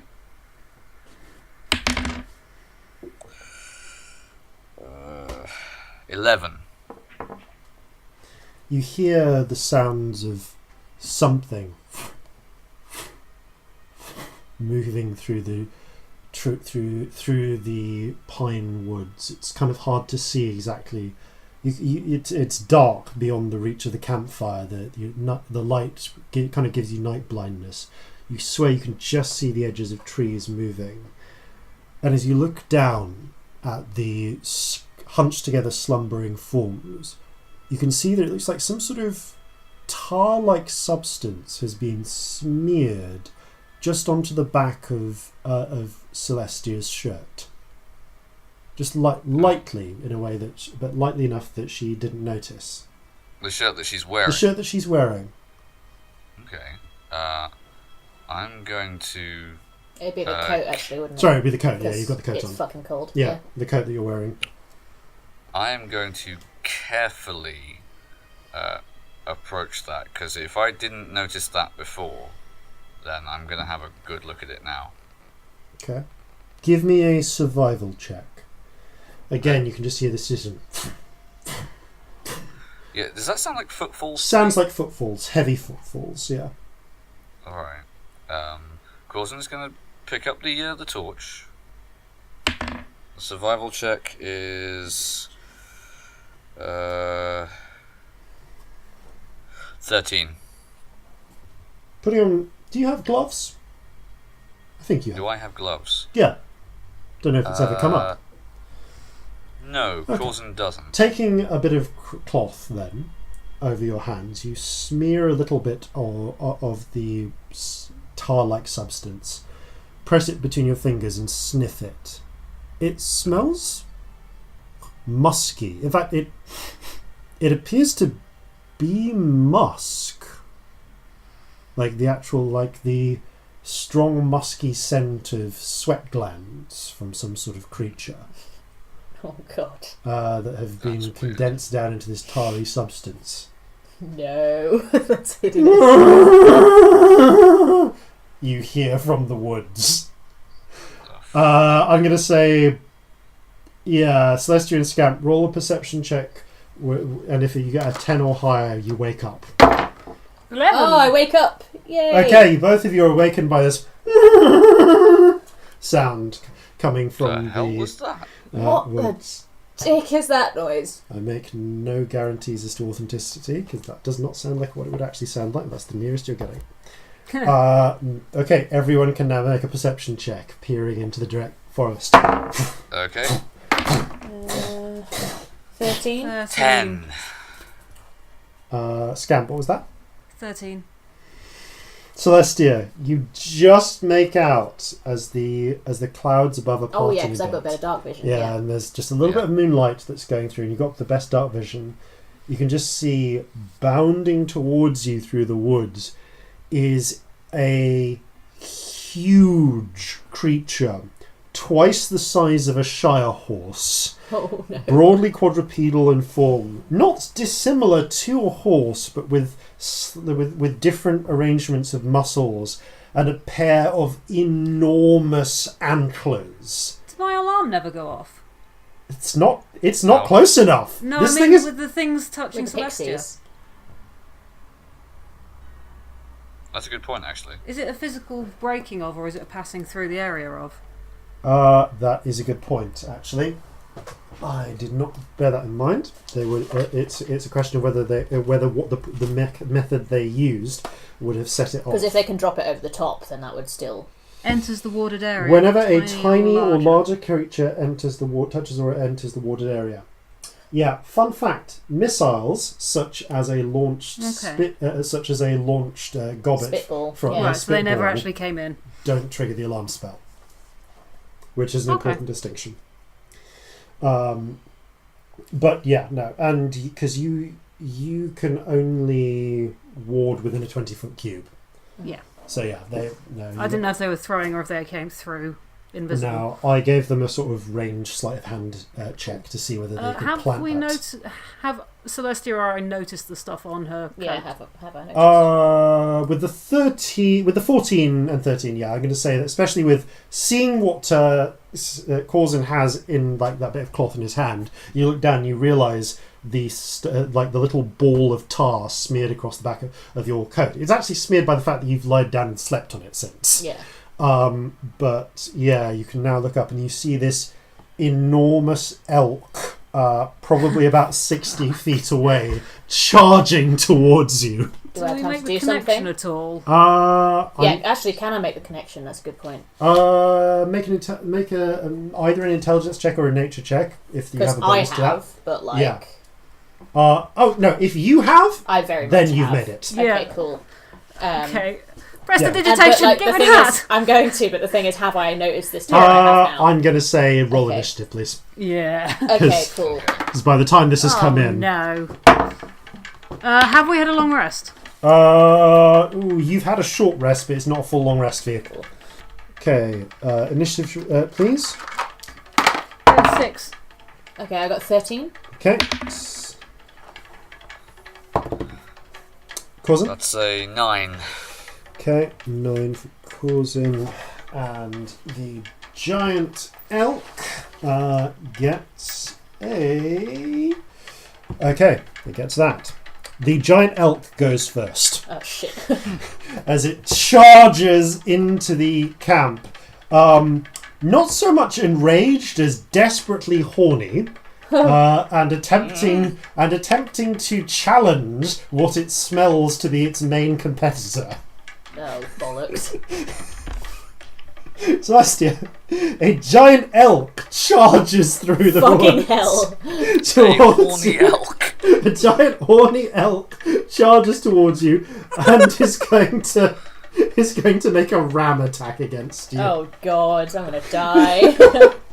That's a 17 to hit. Yeah. Oh, it very much hits. Oh, Okay, God, mate. as the Come two, one of the it sort of bucks in one of the horns, bam, whams straight into you. on. Can you give me a strength saving throw as well, please? Oh, God. Oh, that's really bad. Oh no! That's a 3. Okay, so that's 8, 14. You take 18 points of bludgeoning damage, Ooh. and you are knocked prone. Oh, As I the- would have got hit points back on the short rest, wouldn't I? Yeah, basically. So if you want to recover half if you want to spend hit dice, to represent sleeping time. Let me see how many hit dice that is, just for fairness. Yeah. Okay.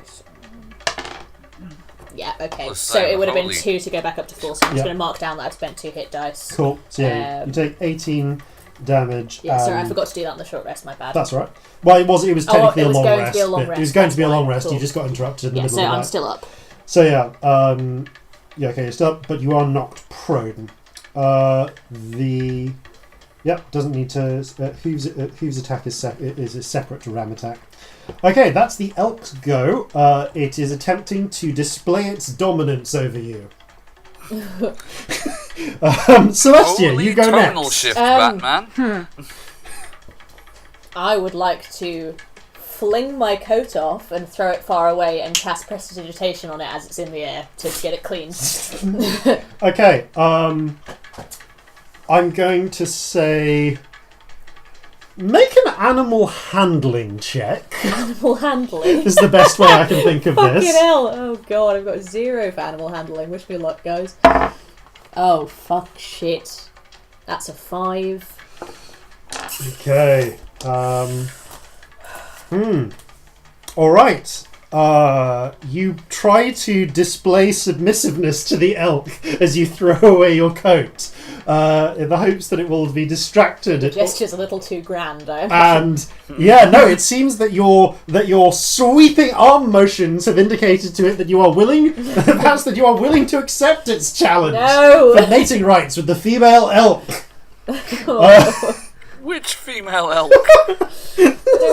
Presumably some female elk somewhere. Corzin, you're up next. Woke it up. This is a good point. Can I kick him? Fighty has now woken up. Okay. Because if he hasn't, I take a bonus action to kick him. Okay, you kick Fighty away. Yeah, he's gonna. It's not an attack. So. Yeah, no. Fighty's gonna act on the next round. He was apparently a heavy sleeper. Elk problems, wake up! Oh, elk problems! Sorry, Corzin. Alright, Corzin is... How far away from the elk is he currently? Pretty much like 10 feet away. The elk is right in the middle of the camp now. It hasn't trampled over the campfire, I will say. He is going to get out his blunderbuss and say, I am in no mood! Start ramrodding it down with the last of his grape shot, and get as close as he needs to pepper it full of holes, within 5 feet. No disadvantage for firing the blunderbuss within 5 feet. Okay, I guess that's a dex save for it then. Yep. They're going grape shot style. What did I say the DC wasn't that? 11? Actually, it's 14. 14 for the grape shot. Yeah, that is just enough. It rolled 13 on its dex save. Okay, roll 3d6 damage. Okay.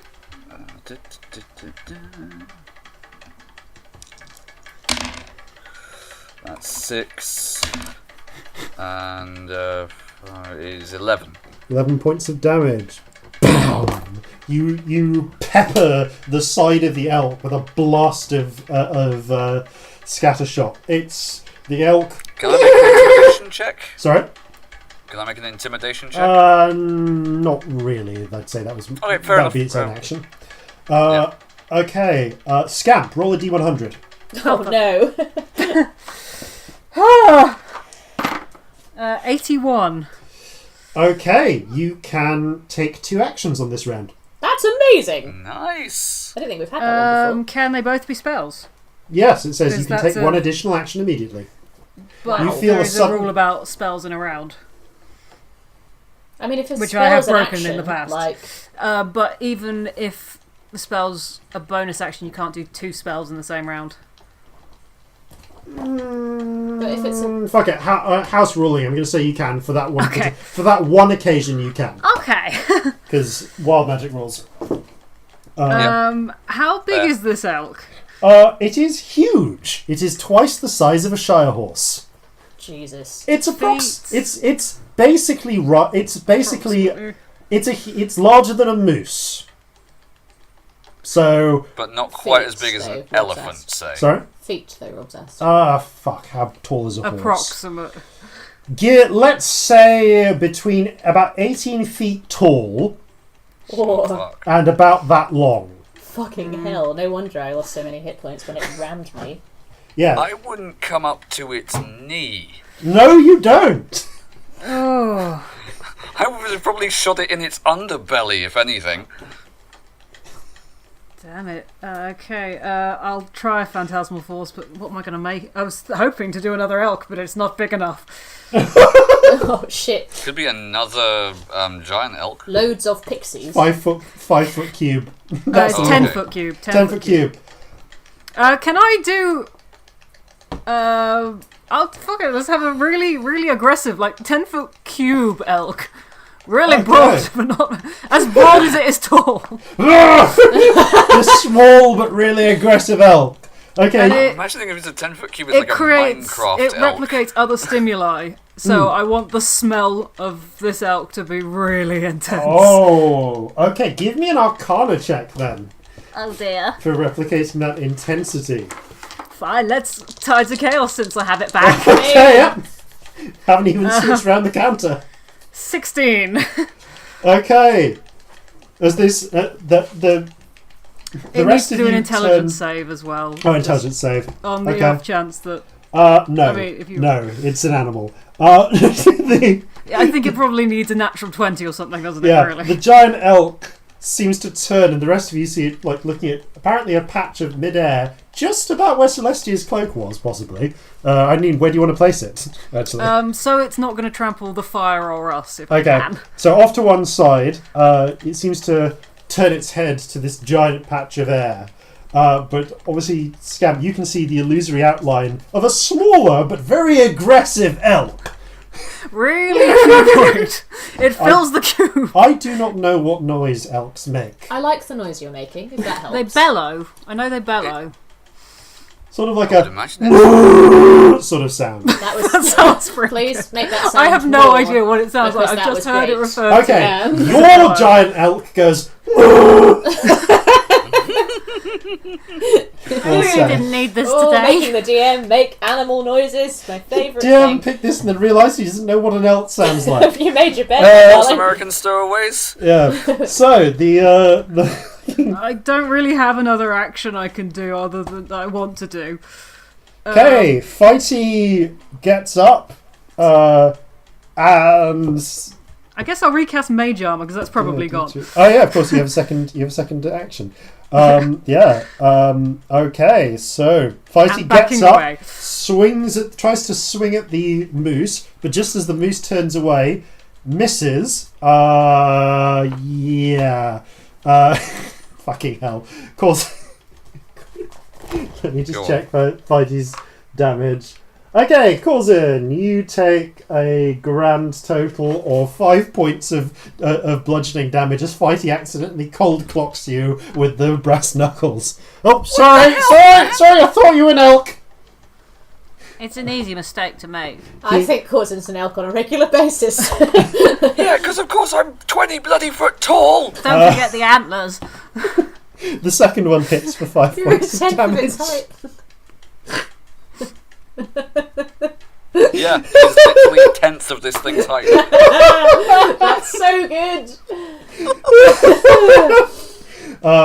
Okay, it makes it the elk's turn. The elk is sufficiently distracted and charges through the phantasmal force. Which looks like it dodges because. Yeah, unless it's investigating, it justifies. Yeah, as it does so, by the way, roll a d6.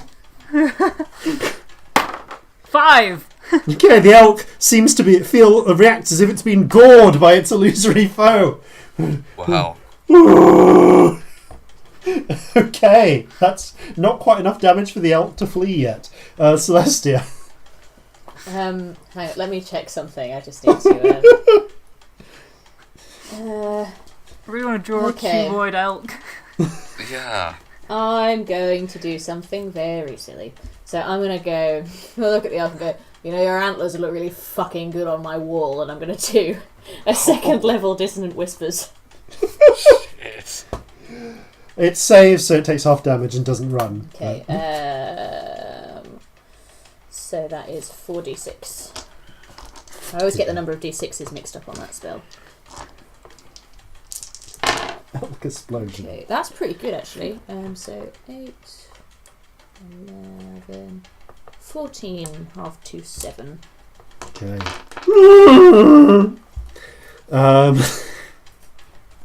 Okay.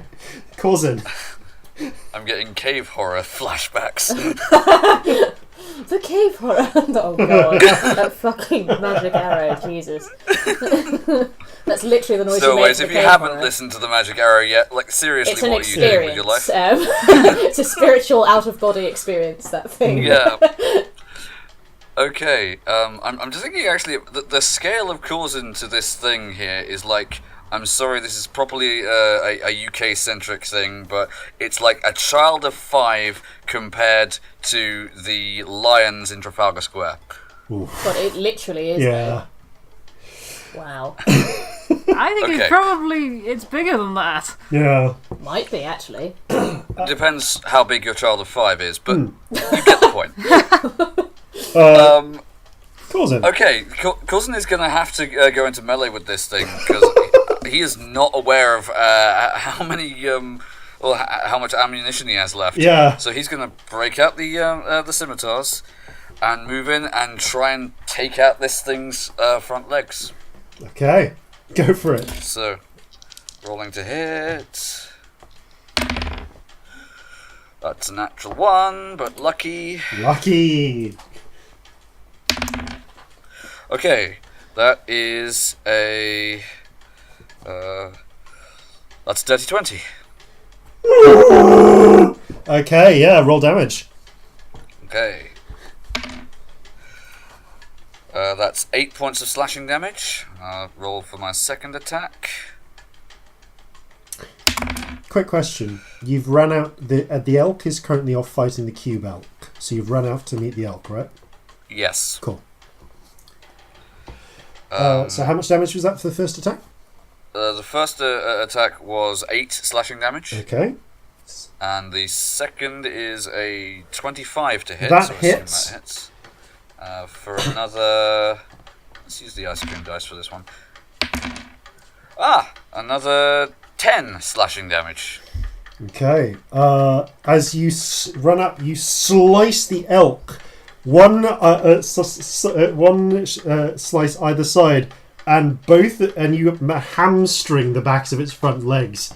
It slides forward onto its knees, and BAM! Its head smacks into a tree, stunning it, until it eventually slumps to the ground. Yeah, Scamp, before your turn. Corzin goes, yeah, it hurts, doesn't it? At which point, now that Corzin is outside the protective light of the fire, 2 tiny figures, winged figures, zip in from the darkness and are going to make a couple of sneak attacks against you. God damn it. Okay, so that was 2 natural 18s for the first one. They're attacking with advantage because they had because they're surprise. Okay, yeah, that was both of them did natural 18s basically. Shit. So you take 1 point of base slashing damage, and This is me. Yep, Corzin. Right, yeah. And then 12 points of sneak attack damage from the first one as a 1 foot blade held by a 6-inch creature with wings slashes down the back of your thigh. And the second one does again 1 point of base damage, so it's 12 damage total for the first one, and the second one does... Okay, that one doesn't do as much. That one only does 6 points of damage. But you do take a total of 18 points of damage as the second one slashes across the back of your arm. Bloody hell. Both of them... Well, they'd be smaller cuts on a human. They're actually still quite significant cuts on you. But both have been targeted to hit to hit exposed blood vessels. So you are bleeding as this happens. I take it that I'm now aware of them. You are now aware of them. Yeah, the pair of you are now aware of the pair of pixies. So we now all see this, yeah? Yeah, you now all see the pixies. Who are going to use the rest of their movement to fly up into the trees. Okay, would I get an opportunity? You do! Right. Okay. Would it be against both of them or just one? Just one. You Okay. you don't have multiple reactions. Fine. That's a dirty 20. That hits. Roll damage. That would be 9 damage. Okay, as slashing. you slice the creature, you actually manage to bisect it, and its whole body disintegrates into a spray of golden dust. Ooh, interesting. The pixie dust lands on the forest floor, continuing to twinkle in the reflected firelight. The remaining pixie, however, flies up into the trees, and you just hear... Corzin yells after it, "Was it worth it?"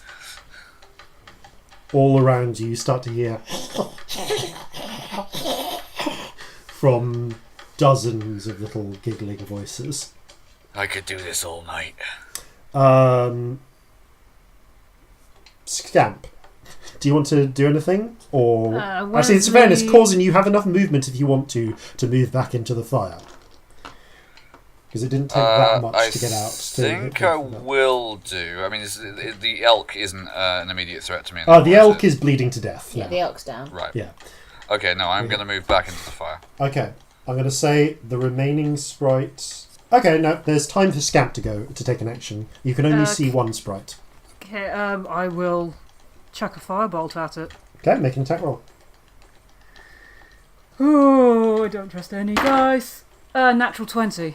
Okay, roll damage just for fun. These things are vulnerable to fire.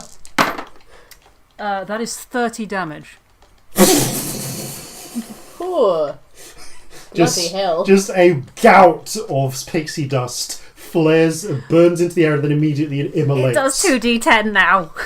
Nice. Releasing a flash of brilliant light. You watch as other tiny figures immediately scatter and flee into the woods. The pixies dispatched, scared away for now. The giggling vanishes. Now that the adrenaline's worn off, Celestia kind of realises how injured she is. Ow. Ow. Likewise for Corzin. Oh. Oh, my ribs feel like they're in the wrong places.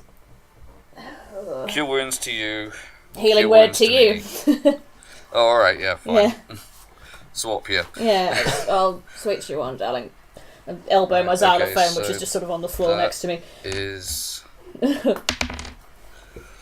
I think it's still only a d8 plus 3, so you regain 6 hit points. Yeah, so that is for you 10. Okay, cool, thank you. So I get 6. As things are calming down, Scamp, roll a d100. Oh no. This is what I get for using tides. 74. Ooh. Roll me a d6. Okay, d6. 5. Corzin, you get horrendous stomach cramps and start throwing up.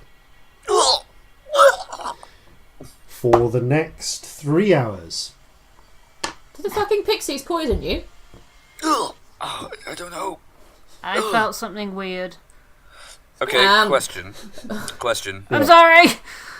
Would lesser restoration cure this? Yes, it's the poisoned condition, so... Okay, he does cast lesser restoration on himself. Yeah, you rub your tummy and feel, and as the ambivalent octopus attaches and sort of suckers into your belly for a moment, you Celestia feel... watches this in mild disgust at the You whole feel idea of it. It's a really weird sensation. You feel the poisonous sensation drain out of you. The ambivalent octopus detaches, shrugs, and goes back to floating. That was fucking disgusting, you. mate. I'm not going to lie to you. Blah. On the plus side, I am in fact feeling much better. No, I don't. And he is going to, because he wouldn't have any way of knowing that immediately. He is going to double check the wounds he received to make sure that wasn't what poisoned him. Give me a medicine check. Okay. That is a dirty 20. Okay. It appears that these blades were not poisoned. Alright. Can I go and examine the dust these things left behind? It's kind of mixed in with the dust from the second one appears to have completely immolated from the blast of fire. However, there is a fine golden sort of dust, yes. Do you leave the fire, the light of the fire to investigate it? I'm going to take a torch with me. Okay, taking a torch with you. Take the torch with you. The everlasting one. The fire will still burn at this point. I'm not going to need it for that long. Okay. Taking a torch with you, just some burning, just a burning log from the fire. You investigate it. Yeah, it's kind of mixed in a bit with the pine needles, but it appears to be a golden dust. I'm going to say give me a nature check, would be the equivalent here. 14. It does not appear to actually be gold, is the first thing. You are certain. The colour isn't quite right. It's a little bit more reddish than than true not gold. Quite like pyrite or anything. Yeah, it's not pyrite either, which is the next thing you thought of. It seems to be... It's weird. It's almost like tiny fragments of golden shell. Okay. Or like just like tiny like powdered bits of chitin. And they don't actually glow, but they reflect the firelight in this golden sort of sheen. I'm going to collect a small amount. Okay, they're sifting through it. There's only a single pinch of pixie dust from that pixie. Okay. That you can collect. I ask... Well, I ask anyone, actually, back at the campfire.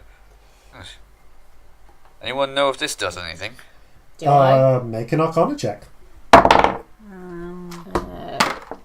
11. 15? Fighty says, I know you can snort it. You can snort dead pixie. So what effect? Apparently it's a bit of a rush, and I'll try it myself. Celestia, you do know that you can snort pixie dust for a rush.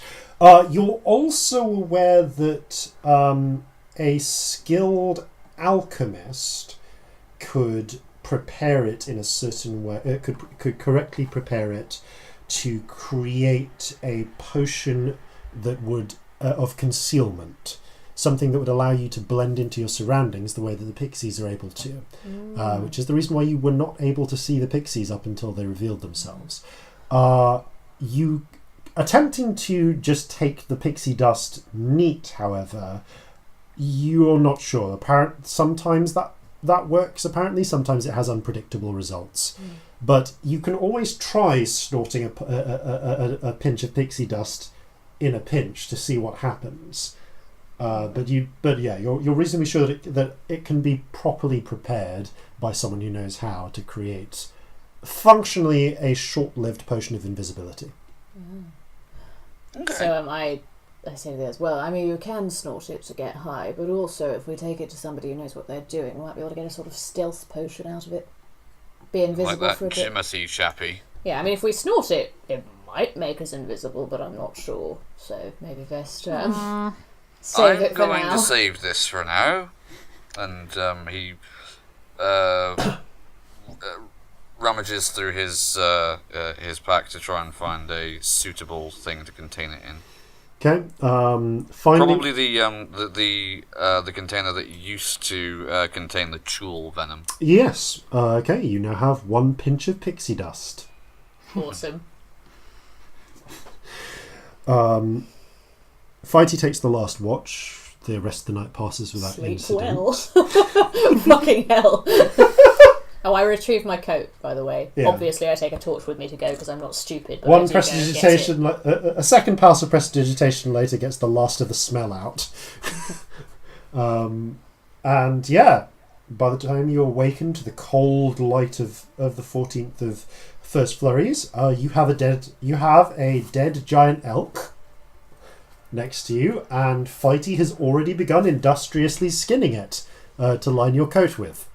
At least we won't be hungry. Amazing. Yeah, I was going to say Yeah, that's can we like one problem legit solved collect for the some moment. meat from it? I will hand wave it and say that yes, because you're spending a day searching the beach anyway. You also spend the days preserving and smoking the meat. Cool. Yeah, we do it in shifts. One of us is being boring by the fire, smoking meat, and the rest of us are searching, swapping periodically. Fighty is able to provide cold weather clothing for all of you from the Amazing. giant elk's fur. Oh, useful. Oh, good. Can I cast floating disc before I start searching? What does that do? I don't know that spell. Create a circular horizontal plane of force 3 feet in diameter, floats 3 feet above the ground within 20 feet of me, moves with me. It can hold 500 pounds. So I can use it to carry anything I find. You take out the small paper sachet with the bead of mercury in it, upend it into your palm, and kind of swirl it round until it starts to thin out and expand into a disc. And as you kind of invert your hand, the disc spreads out. If you've ever seen that classic film Flight of the Navigator, the ship from that, which seems to be made out of mercury, it's a little bit like that. It expands into this smooth disc of silvery metal, which is very, very thin, but apparently quite capable of holding weight. And it just gently follows after Scamp when they walk. Can we see it? Sorry? Can we see it? Oh yeah, everyone can see it. That looks fucking amazing, darling. Just in case I find something I can't carry. Good idea. I guess we start looking. Yeah. Okay. Mostly for people, I think, but I'm speaking personally, actually, but Yeah. also for anything useful. I also just Who's the realised... best at looking for things? I mean, out of character, I can't think of a way to say this as Celestia. Out of character, I have the best investigation. Yeah. Is it going to be perception or investigation? To be Investigation. Investigation for Right. combing. Okay. Shall I Then do I it with will- advantage? I will twin a fly spell on me and Celestia. Okay. Cracking. Now we can look in the sea too. Good idea. Yeah, that does heavily expand your reach. As we get off the floor, I go, I still hate this. Just feels like I'm falling love into it, the it's so sky. fun. No, this is awful. I'm Oh. going to fly really fast and really high. Too much space, don't like it. This stream of don't like this is horrible, just continues for most of the time that we're flying. Okay. Corzin is going to continue hacking up the elk for anything useful. So shall I roll an investigation with advantage because Scamp is helping? Yes. Cool. Also because That's flying. not bad, actually. So that is an 18. You spend the day searching, the daylight hours you have. I want to look for things like equipment, anything floating in the sea, anything that could be of use. To cover the first thing first, Okay. you find a total of 8 members of the crew. What remains of them. No survivors that you can find, but also only the wreckage of one of the lifeboats. Mm-hmm. And you search several miles of coastline. Do we recognise any members of the crew? I mean, You recognise them, people but that we know? none of them are members of the officers that you can tell. Apple Blossom's not amongst them.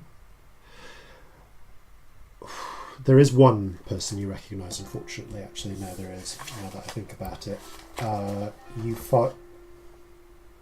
bleakly, their features are a little bloated from drowning and exposure to the water. But Celestia, you recognise the features of Alice Wheelhill, Corzin's assistant, surgical assistant. Shit. Oh, bollocks. Scamp. Yeah? Had a bit of a horrible thought. Yeah? You might want to get down the beach because we're going to have to make sure these people don't come back. I can do it, but I don't think you need to watch. Okay. Just go off that way. Give me, half an hour. I can help burn things if you want. Yeah, I suppose that could work. But honestly, I think it's going to fuck you up more than it will me. So I yeah, I will sort something out. I will make a pile, and then I might get you to burn it. Okay. But I'll make sure everything's covered before you come near it, because there's no point. Thank you. You might want to break the news to Corzin about Alice. Might give you that job, if that's all right. Yeah, I can do that.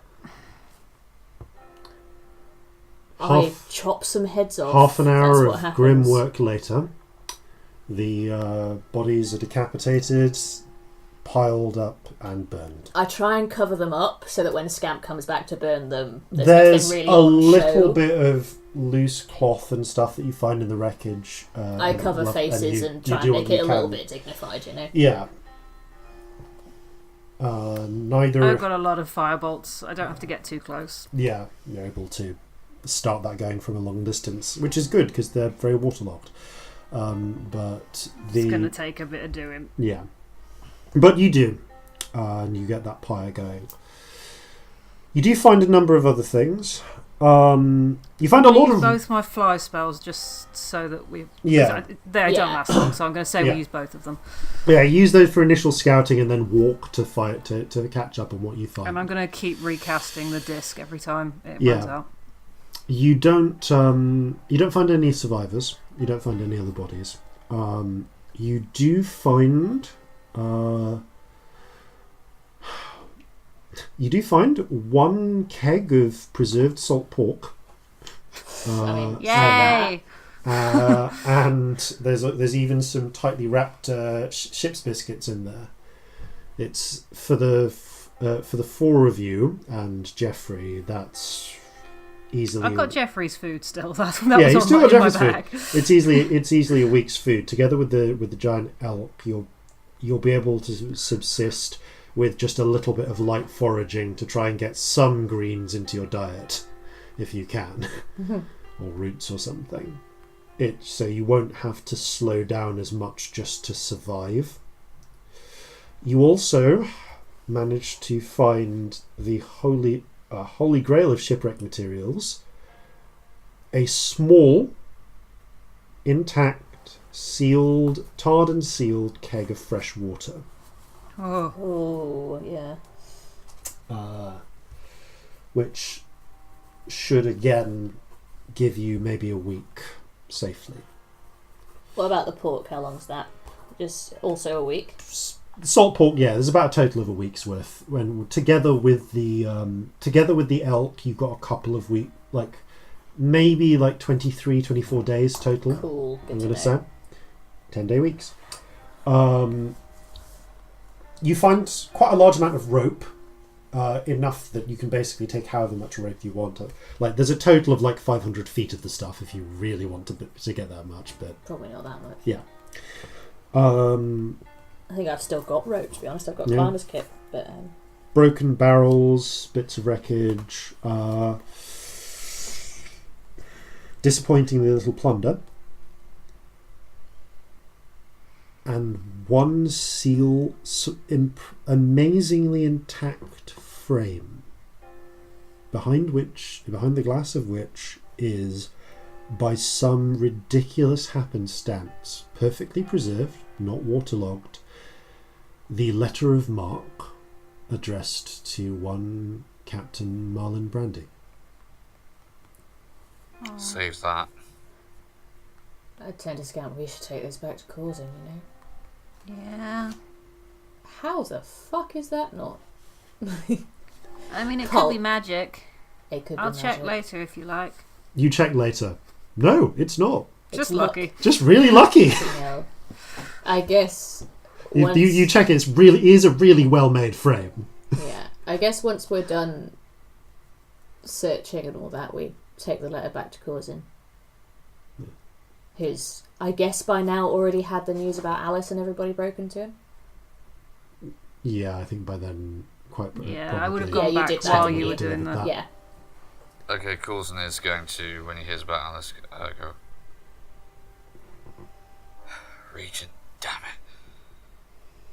Well, I hope she didn't suffer, at least.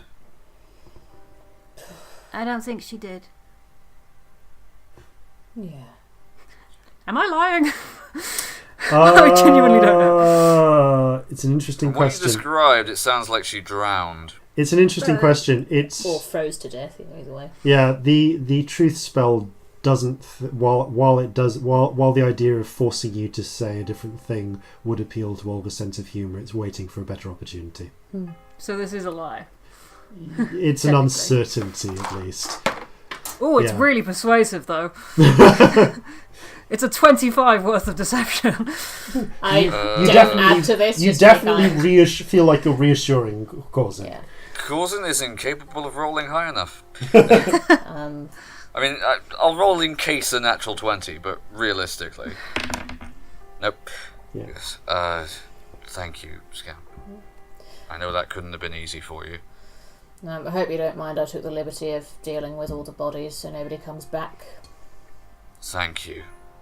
I'll, Celestia kind of looks down and realises she's kind of covered in Where did you do it? mush, and then clicks her fingers a few times, casts prestidigitation, and takes a big fucking swig of whiskey. Where did you do it? I think I'd like to go and at least pay my respects. Down that way, I point him in the direction. Corzin goes for a little while. Stands by the now merrily crackling fire. Has a slug of whiskey, and after a few moments, quiet contemplation says, "Well, here's to you, lads and lasses." And he sighs, has a moment, and then starts to turn and walk away. When the fire's gone down, I want to leave some sort of marker. You do. Not while it's burning, but just take a piece of driftwood, carve some words into it, rearrange the stones so there's a pattern.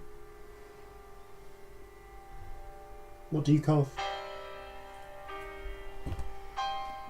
Oh, I don't know.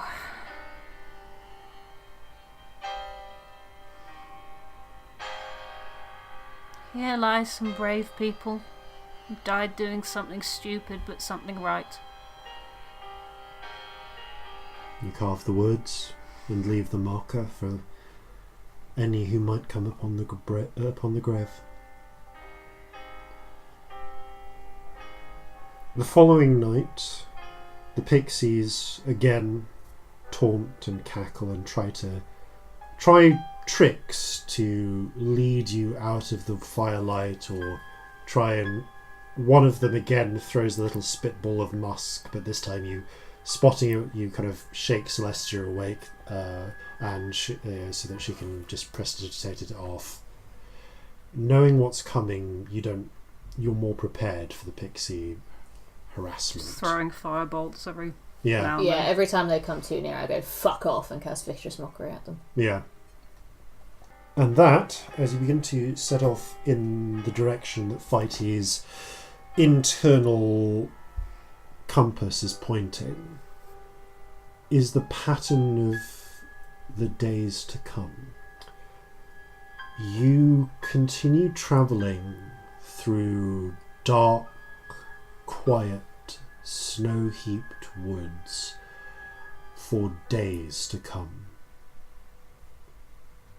2 days, 4 days, 8 days, a week.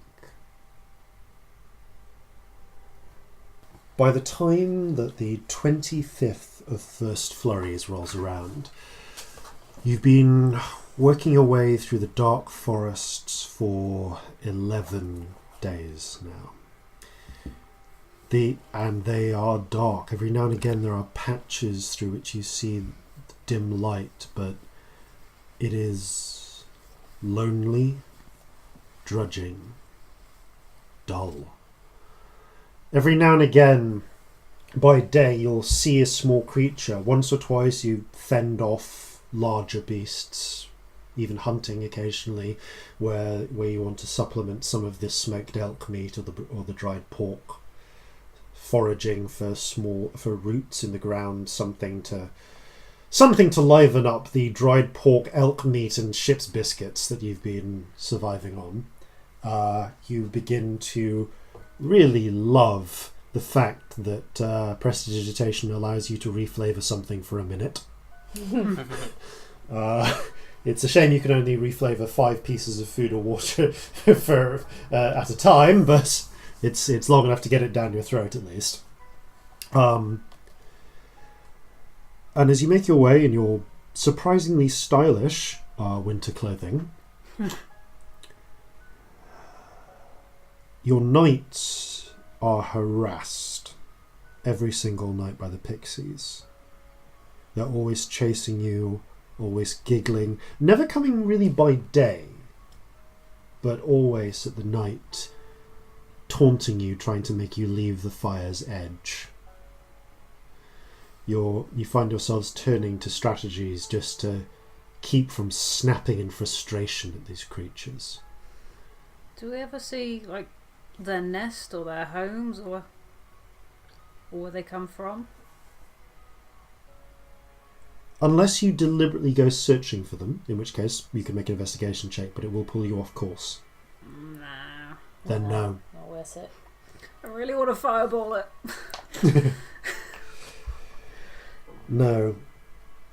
After a while, you start noticing little dolls made out of woven branches, stuffed with little bits of pine needles, in the style of one tall with frizzy pine cone hair, one medium-sized with a couple of little curly twig horns, and 2 short ones.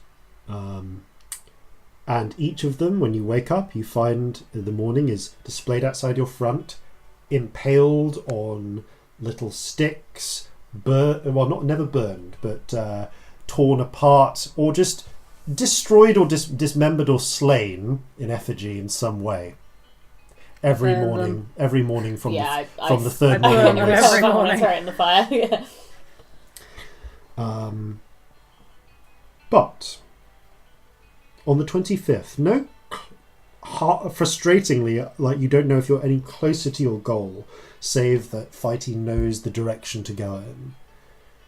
As you're working your way through, you don't even spot it until you're almost upon it, because unless you've been taking time to fly up and scout above, in which case when you do so you mostly see just trees in every direction. I probably do before we camp every night. Okay, I will say then, if you're doing that, you will notice that you are making your way towards a very, very distant series of high wooded hills or maybe mountains, towards, as far as you can tell, the very centre of the forest. But there's not a lot else you can tell until you stumble upon what looks at first like a stone pyramid or cenotaph in the ground, just jutting up through the woods, trees grown around it. And you can look, and as you get closer, you can see this thing it's huge. It's easily 20 foot on a side. It has 3 sides. It's like a 3-sided pyramid, ascending up to an apex just below the highest, the top of the forest canopy. At about the point, I'd say it goes up to maybe 30 foot in the air. before it reaches its apex. And carved into it, faded through time, seem to be a lot of strange glyphs or writing. And 3, at first looking like circles, but what you realise are actually representations of eyes. 2 small eyes on 2 sides, and 1 much larger eye on the 3rd.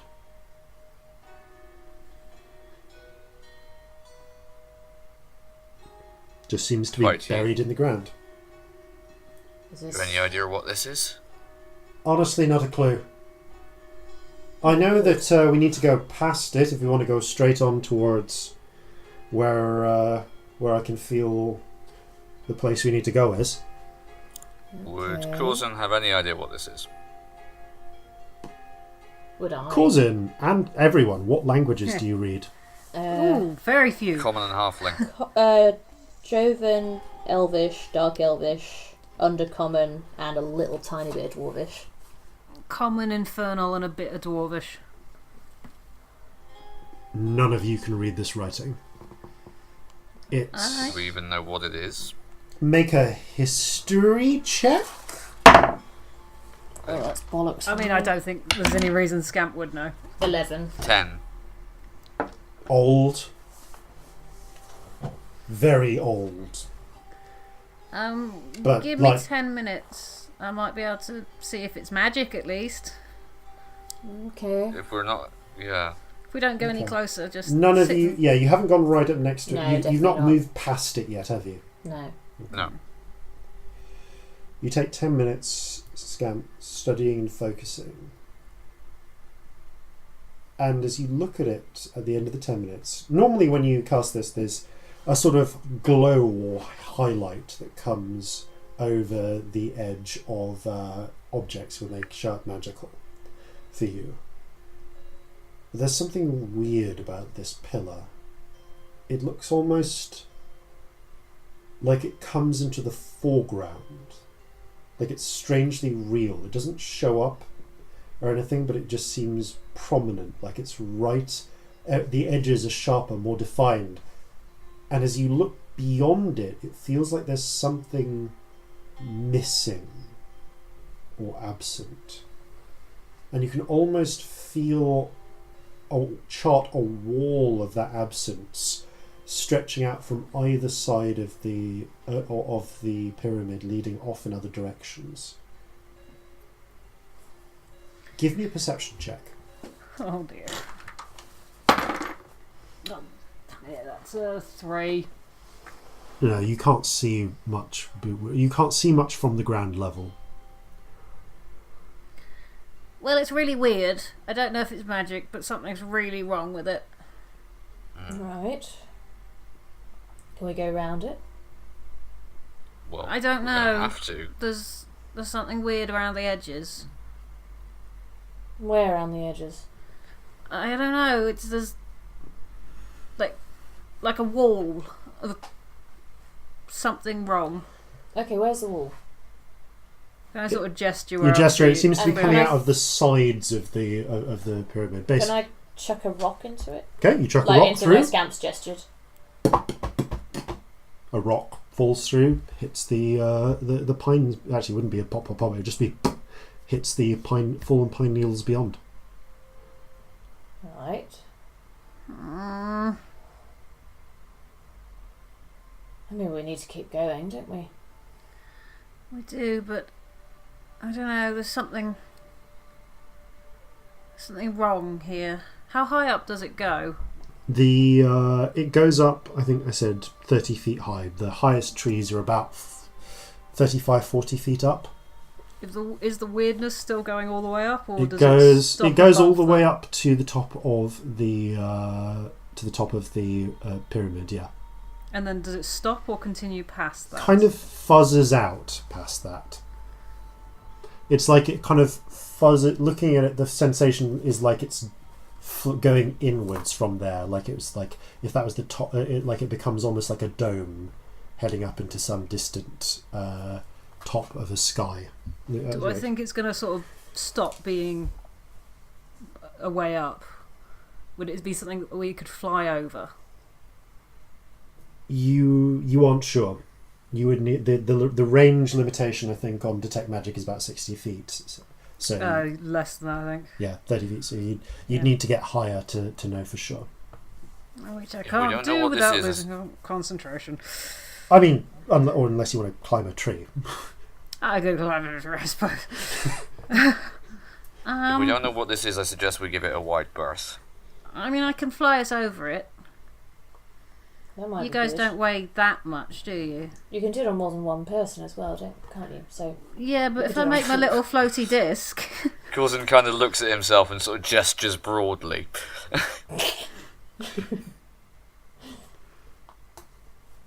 Oh, it can't go more than 10 feet above anything. Never mind.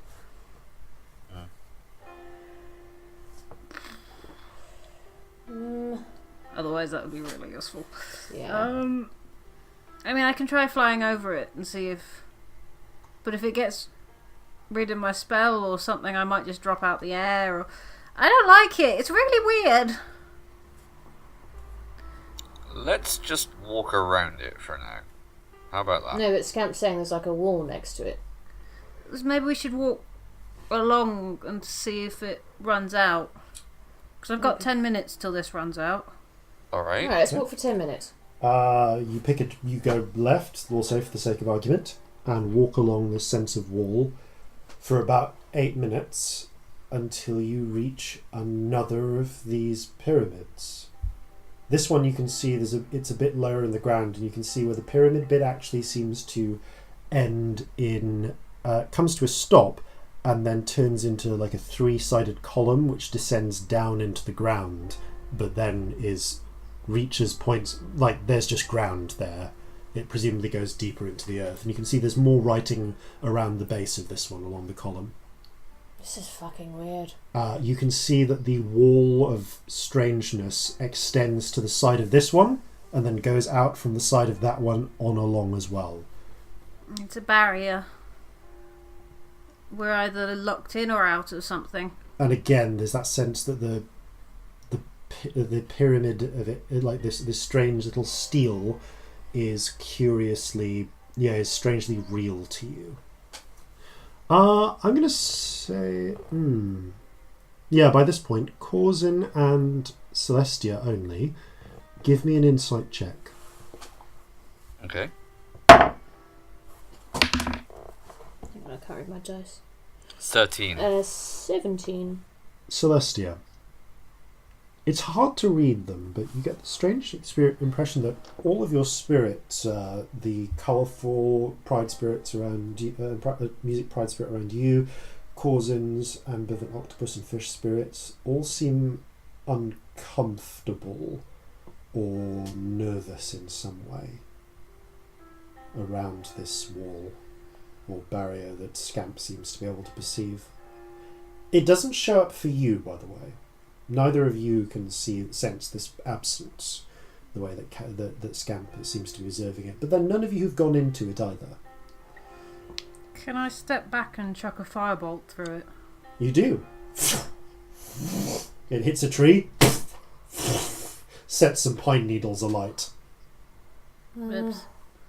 Yeah, the spirit. I can see what you're talking about though. The spirits are a bit nervy. I can't see it, but something weird's happening. Friend? Yes? Have you ever seen anything like this? It's curious, isn't it? Try stepping through. I want to know if you can feel anything. Will you be alright coming through? If you're by my side, or rather, if I'm by yours, we should be alright. As long as we're together, you can protect me. I'm gonna hand Jeffrey to Celestia. Why are you handing me the monkey? What are you planning on doing? I'm gonna try walking through it and see what happens. I don't think you should walk through it. This feels weird. Hold this rope. No, I'm gonna stick the tip of my finger into it and see what happens. Okay. No, you step your hand to hold forwards. the rope. Oh. Just sticking your hand. Just my hand. Sticking your hand Not past my the whole barrier. hand, literally a finger. Yeah, just sticking your finger past the sort of where you guess the barrier is. Just cold air. Nothing that you can sense just by sticking your hand through. It's cold. That's it. It's no colder than everything else. Though. Everything's cold. I don't think it's any colder than anything else. I think I'm just thinking into it too much. Okay. I'm going to stick my hand through. You feel just a strange slight sense of tugging. Not physical tugging, but as if something's tugging at you. I'm going to cast Firebolt with the hand that's through. You set another pine tree on fire. Oh, bugger!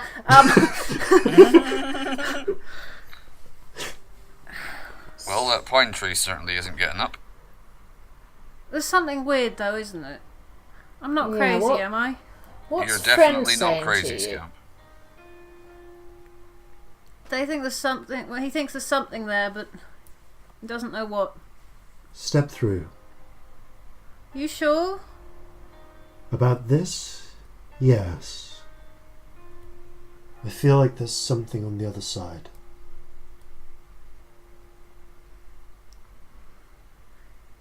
Could I do an insight check on friend? You certainly can. Because something feels weird. Make it with disadvantage because friend has no features that you can analyse. Ooh, both those weren't bad. 16. Friend feels intent on being on the other side of this barrier.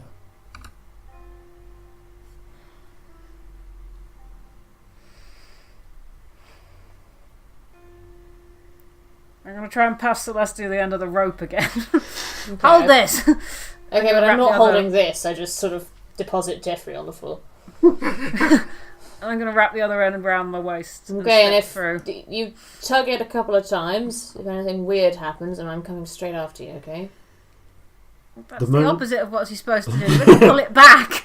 Well, I'll try that first, obviously. The moment you step through, you feel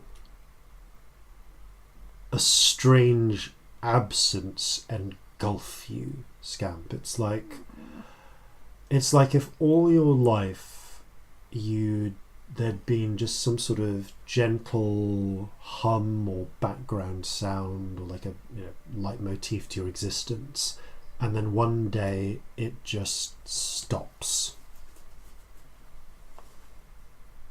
And you realise there's some sense or other that you're not aware of, something entirely subconscious that you can't hear or feel in some way when you're on this side of this barrier. And but you can feel something else too, like it's as if on this side that something is gone, whatever it is, but on the other side it's there, and you can feel strange tugging or pulling as well, and just very faintly, as if you couldn't hear it before because of all of the background noise of whatever it is that you've just sensed that has just silenced. You can feel something calling to you in the direction that the largest eye is facing, which is broadly the same way as the other steel was. It's as if both eyes are facing inwards to something. There. Can you feel that? Yes. Something. I'm not sure. Something is waiting there for you. Maybe for both of us.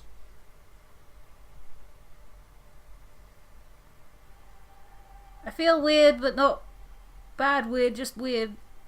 Does anyone else feel weird?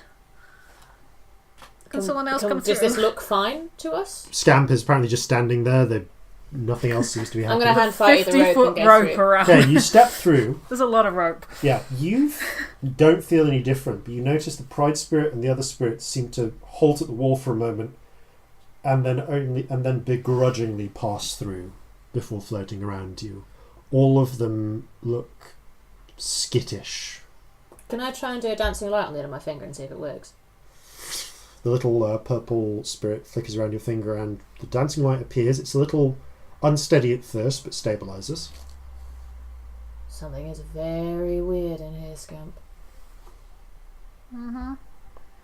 If Corzin sees this happen, he's going to follow in after them. And the same thing happens. You don't feel any different, but when the ambivalent octopus and the fish spirits hesitate for a few moments before following through. I guess we keep going for now. Fighty, Yeah. are we going that way? And I point in the direction the eye's going. He kind of puts a hand out and judges for a moment. We're actually going slightly past that. Like, if we were to, we'd be walking, like, if you went off that way and I kind of triangulated it, we'd probably be going, like, 3 miles off to the west of it, I want to say. 3 miles off to the west of it. But if there's something over there, it's probably only a short detour if you want to go investigate it. I think I have to. I'm going to take Scamp by the shoulders, have a good look at their face and see if they're charmed or anything. Like, see if I can tell. Make an insight check. That is a 17. Scamp, what does she see? Thoughtfulness more than anything. A bit distant. Right. What's making you think we need to go this way? There's something pulling. Sounds so fucking ominous. Yeah.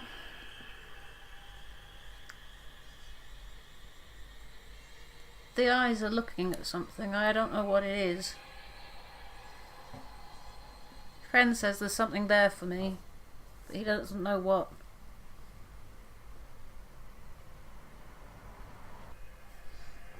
That sounds really bad, doesn't it? It does sound really fucking bad, darling. I'm not going to lie to you.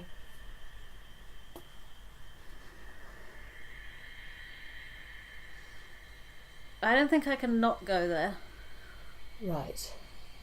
Not if we're this side of the barrier.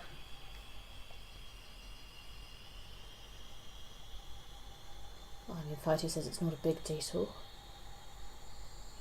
But I think we have to approach this one with caution. It's what we do best. We have to go there, we have to. Is that what you're saying? I have to. Well, that means we have to. Yeah, I don't like the idea of us being split up. No, absolutely not. I might copy down some of this writing, though. I don't know what it means, but you never know. Someone might one day. Won't hurt. You'd like to know what it says. Stick it in the back. While Scamp is copying out writing, Yeah. Celestia's going to do something a little out of character and unexpected, and put the flintlock away, and start setting up a very nice metal bow, a little bit like the ones you saw the Ebon Guard would have had.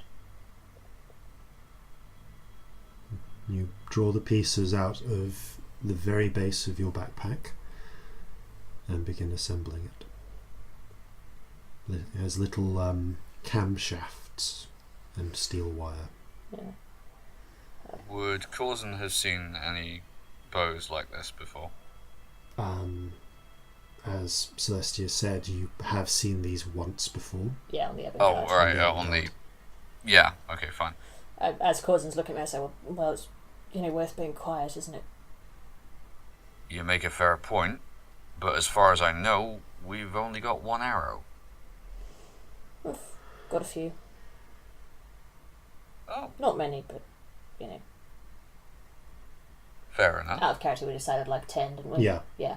Yeah, and because they're of drow make, they're metal and reusable. Yeah. Yeah. Fine. Well, good to know. Not loads, but, we're trying to conserve powder and that kind of thing, and don't like the thought of being conspicuous here. It feels odd. I agree with you. Can I take a moment to look at the spirits that are flittering around me and see if I can determine what it is that's affecting them about this place? Make an insight check. Okay.